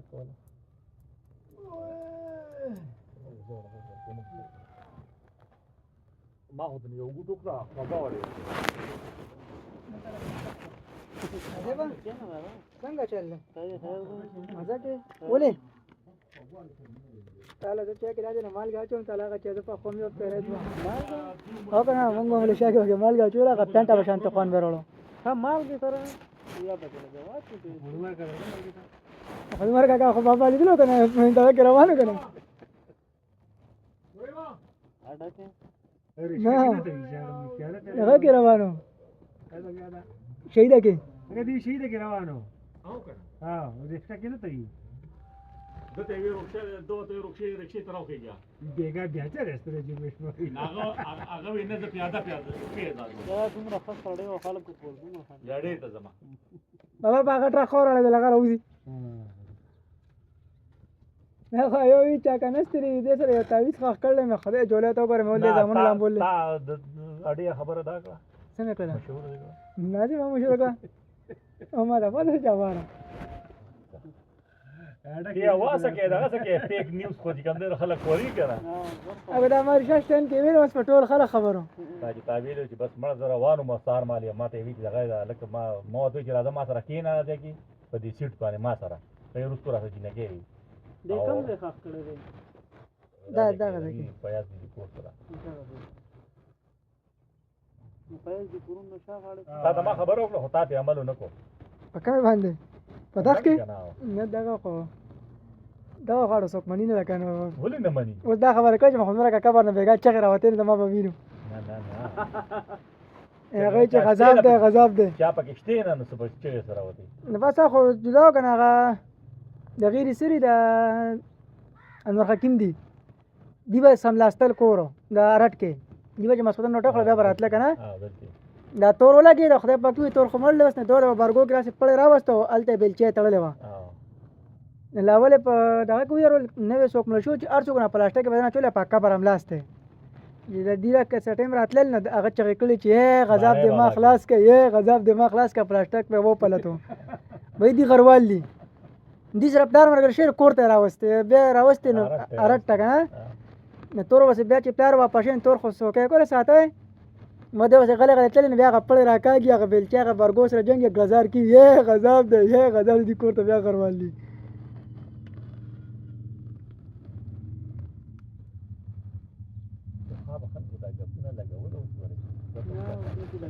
اوس په دا غپ لګیا نه تماچا را محمد سید دې ته بابا خیال ته کړون یو 300 ورځو شولې خو دکان نم راځي نه نه من تماچا ویلا سو کې داسې نیولې او کو دې غړیم دې داسې به نیولې کو دې زم ګرځي خو کله سو کې به نیولې زه خو مریان امکان چې دې چا سره دښمنی دې خو پولیسو مو بدل اما شر بوتل وکنه درې تماچې ور سره نه دکان کې درې تماچې نه که تاسو سره لس کلاشن کوپ هم شي کنه تاسو نه څوک نه یاري زمسته دی کوي دی په تبرونو وال سکل راغې نه بعد یوست تماچې کې یو دغه دیوانی ته ورپرې خما دینو والی دا بخور دا دیوانی ټول به تاسو ستري کې باندې خو دې دی یریږي نه کنه سره د پلاره ولې دی والی نو درې واړه لارې ولم والو دات وړم والو خمادو تبرونه دي سره دینه تبر واغسته درې واړه والو هغه ویني به دې په چوک کې د چغه والو بوت بیا دغه واچو تبرو یو ته دا تاسو دلته تبرو کړی د مات کړل کنه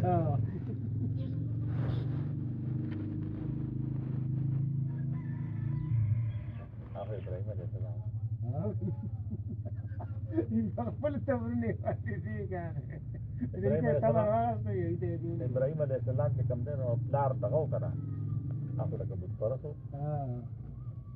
هغه دغه ته څه نه وایي هغه دا د دوه د مقام دی نو بس چې ته به هر حساب شو دې په باندې نو بس دا هغه تبر چې کوم دی تبر پروت هغه واغسته چې بس ټول ټکو ته پرېږدو ایو ته واچوي اما شر دا بیا واچ کنه واپس شو هغه ایران وی تا ته دا چا ما ته پته دا خو دا یو تاسو ته تبر چې بغاړه کې انا یو په هغه دغه کو کنه ابراهیم علیه السلام ابراهیم علیه السلام پلار به بوتان جوړولو مو هغه دته وی چې دا به خرڅ راوړي دته وی ښه بس وی خرڅ کما دوی چې مثال په توګه په 10 روپے خرڅ کا وخت خبر ده څه وته دته خو لګي را په 10 روپے ځه خرڅ کا دوی ته پړای جوړه یو داسې راخته په لار کې یا بوت پرست وی دا څه دا خرڅه دی یو په څه خرڅه په لاس می پیشل والا وراګه مونږ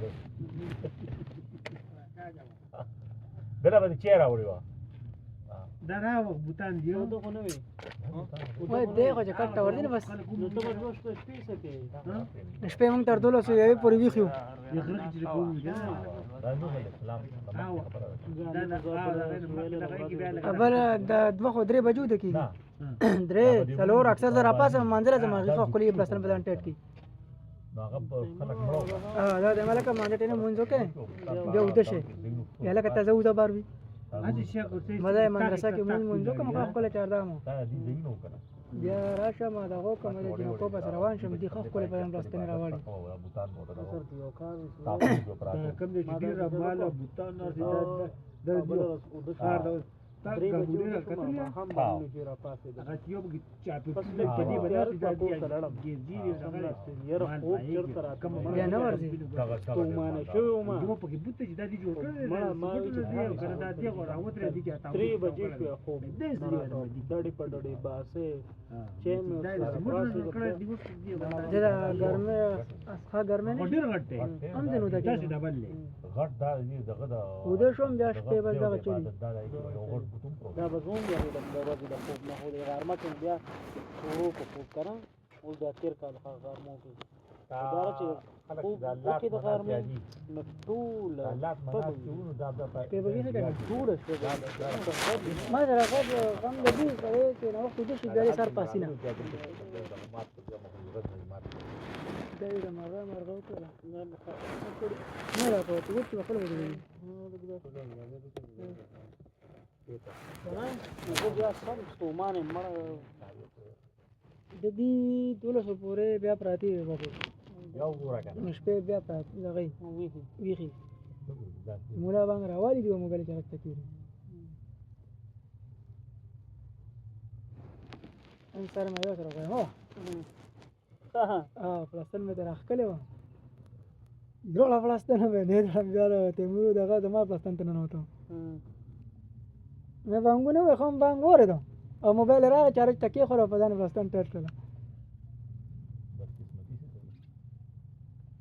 ما د خبر وکړه ما دا چلو کو بل ورځ یو 3 ورځې شو څلورو چې دا چې د ورځې 2 وجو ټیم شو خوب راغی او د شوم کمبل کې سم او د شوم او ما هم باندې سره را پاسې دم نو بیا خو ګرځیدم روټه خوړله استملا چې دم خوب چرته راځي چې ما یو جړلې یو خدای پاک خو سار وخت بیا کړی لکه نه نو بس مړکړې مې قسم دې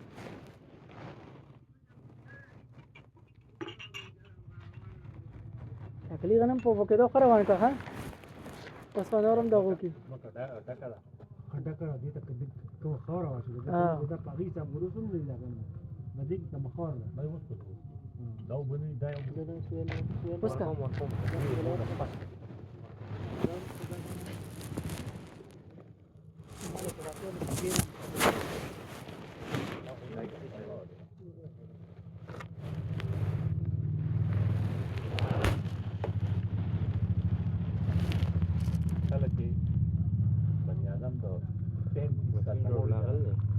kamu sih نه راغله ورنه پته هم نه لګي ځکه چې ما ته کو سبا کار ملو نه شو بل خبره کولې ولې وسیمرا واپس اواز تل په کمره ناشته ولې سره دوکه وانده شوی را ما ورته ملک په جنته په وېزو مزه دیکم دې ته مسقط ته تلو ګورا ویزا هغه خې کنه چې التری صوفي اورول با خپل کس دی خپل کس یو احمد چې کوم دی نو خپل کس احمد چې هغه باسي ګټي زمونږ د شپږ زره درخه مدلی احمد زموږ ورور نه الته ولا او ویزا وکړل زموږ ورور کنه هغه مزاده راخورا چې هغه محمد تیم دی لکه او څه دی قریب څه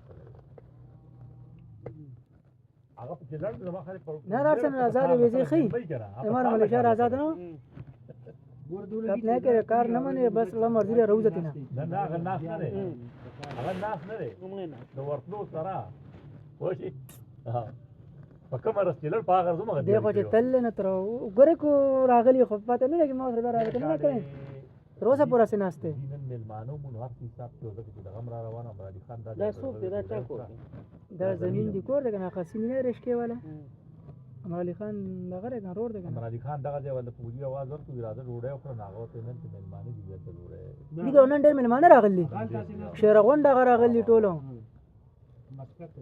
او دا غاړي خوش راغی مثلا لا چې ډېر اته دی راغلي که څنګه چلی او چکرو لګو وعلیکم السلام کا چې اوس کا دغه زموږ وسراله ما وبم نکړې نه نو بس وبم راړولې وې مانځنه بس رااله ما غني لګانا ځامنه تر درو پر تل ناشته ورانه ځکه ځامنه تر درو په ورانه ځکه نه دکې کې بل بډې تر اول لګا وبم ختم وینن ټولي بس دغه قبضه مې چولې دا سره ته په دغه غلطه غني والی دی لګانا خو بل کې سم والی او اوکے کوم ځای کې نه اوس دا ټیم پته لګي ساره پته نه لګي پر خبرې دی او ګره سراکن قبضه کیږي نو په کومه ما دیو دغه او کې دا تاسو د په کې نالو کې خبره دې ته راوړل هغه مو نه هغه بشوي هغه بشوي نو بشوي دې د وګانو په ورانه کړه یو دی ورغلی یو غني دی ورکړ هغه دی وکړي دا هغه درې ورځې کې دې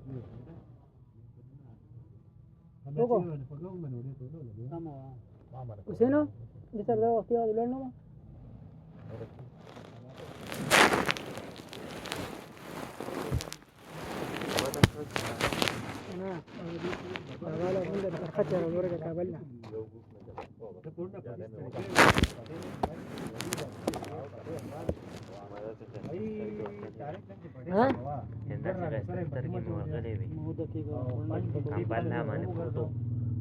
ما تر ودې دم لاس نو ما پای کمبل واچو نا کمبل کې ما شرم سره پکونځو سره نشته خو بیا دې کرسي کې پروت کنه نو به ته ما ګو نه کوي ما دې کو بیا هم باندې خدام یو ډنډ شو داړي کنه ما په څه کې دا نه لګي خاطر پټنه غنم نو ګورو به نه وته مړي بس دا یو دغه تاسو وې د ستاره په دغه پرته ما باندې اے وسی مالور کې نه ولا وسی مالور کې نه ولا کسان دي سار په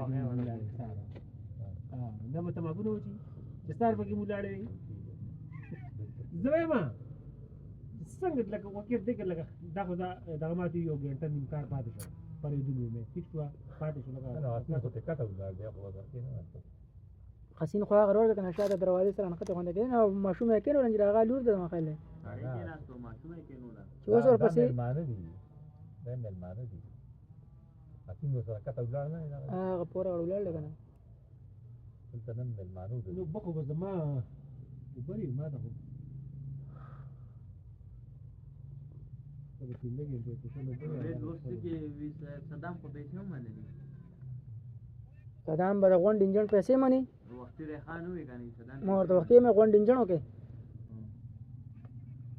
نه ته ما ووایې بیخي جام شوی دی ابو لوډر اغسته صدام نه لوډر اغسته ما ورته بابو ته لوډر اخلي خو صدام سره خبرو که دی کې زما په وړاندې دیوالونه لګولي مې هغه واره کمزوري دي دې ما ته جواب کړي مړه چې زه یو شیخ هم ته به ما لاسې مخه وخې ما ورته ما په رشته کې لګولي دي په 1500 والونه په دې کې لګولي دي په 200 باندې والونه مې څومره فرق شو او هغه لوډ والا شی په هغې کې 200 دغه لګولي نه بله چې بوتلې شی په چړی بیا راکوده نو بس وال ورته مات کړلی نو ما ته زه رالم ما دې چې رشکې خو هغه لال کو سه یاد کړي هغه مات کړم لال پکې بابو کم ځای کې تا چې پرون نوم هغه ستنه مې تا ته ما و چې بابو ګوره انجن به باندې راځي اوس کم از کم دی باندې 4-5 روپۍ د لګي نو بس صدام ومنلې نه ما خو دا و چې لکه دنه کټینګ وکړه که نه زه ته خبره کوم ګوره هغه ته په 1.5 لک روپۍ نن چې ته کمزورې لوډرلې که نه هم په 2 د پاسه په دې والا بله 1,50,000 ورکولی نه ده یا نه دا ته بازار ته وباسه دا ماډل مې خیال دی راغلی 17 دی که نه 18 دی دا عام لوډر خو هم نه دی پلنوالي کې دی لوډر نه پلن دی په اوږدوالي کې دی لوډر نه اوږد دی هغه دا اوس چې کومې لوډر دي دا خو نه دي حکومت ډېر دی پکې د دغه زامنو اغسته دی د بختیار او 365 باندې 3 لک او 15 شپېته باندې نه نور خو دا لوډر ښه سم دی خو بابا دغه چلو پکې ده ته ما وې مې کو صبر ته وال مات کې ګوره صدام ته ووایه رئیس هم نه رئیس خبره نه ولګوه پې وایه خپلې پې ولګوه ووایه ته اوس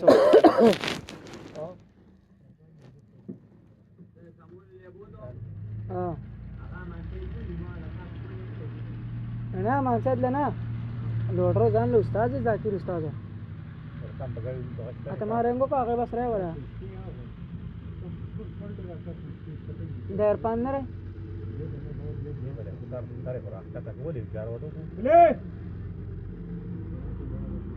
نبی کاته دی راځي سره راکته نه پانه خو ماته پان ښکاری ده کنه ها نه ساګي زمان ټیټر والا ساګي زمان نو ساګي زمان ته خو ته غټه جنگ لره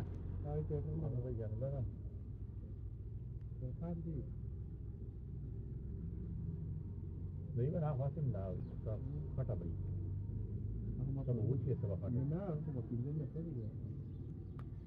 Cái gì đó là cái gì đó lẹ cũng vui gì. Mà sao mà ra nó?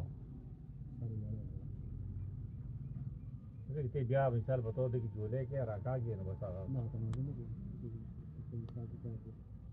सब हो गया सब हो चीज लगा दाची वही सब बसा भी लगा अकाता कते गाड़ी ने कई लगा وبمې مخامخ وی چې وبواړو لې ډاکټر دا پټنی چې پوری کړه نه څنګه غاړه په والا تمن نو بیا نتلې مې څو کې ببر والا راوړل نو بابا دې بیا بس کا زه شپږ ولې نه اوسه کته غاړه نه قسم دې دا چینی مینو په پټو په کوسو په لارو کې میان نسی مړه نه ډیر دی کنه نو وایي دا ډن به کنه ای ساتي میانی قسم دا داسې نسی کنه داسې مې تخرو کړې بس ملیشیا کې کوم چینیان پاتې دي کنه دا ډن به څه کوي ته مان پریخي بل میګاره ورته په دا وکیل ورغله مې چونډه کې منډه فلا نیولو ما دای کنده انډونیشیا ملیشیا چاینا بنگالې دې ډېر غټ میان دا خو خو مې لکه سم هغه دې ته سورمایي وی ډېر خوږي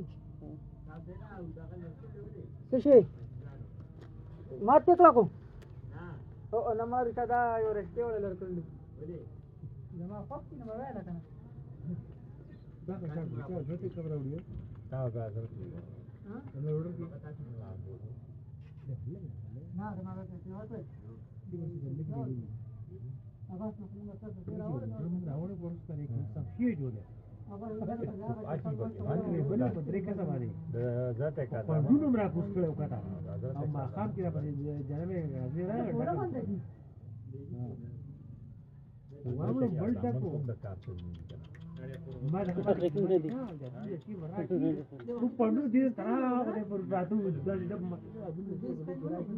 Among pamon da pasa rebor cabar rebor aku zombia maham yo kanda zikr kira bad gol bute ada muntal lazi maniru manir nagale ho ahmad hussein nagale ho daga kira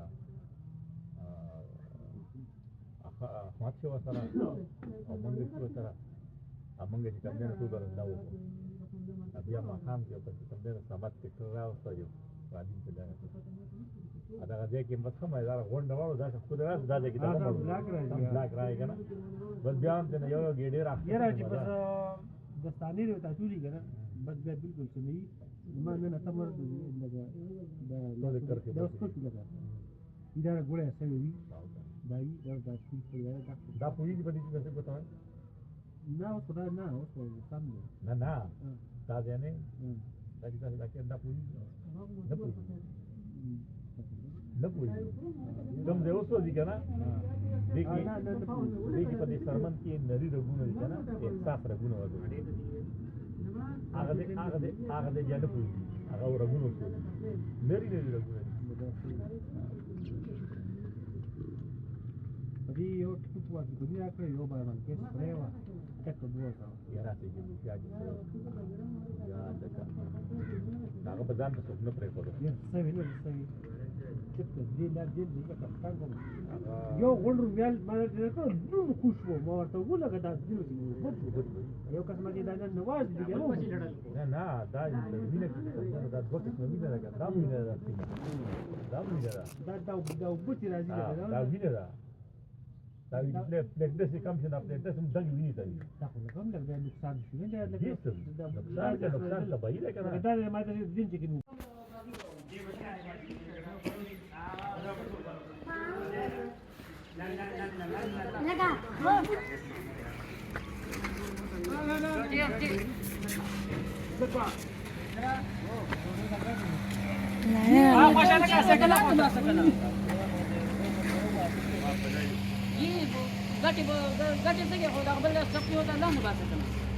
लगा मोटर ले लो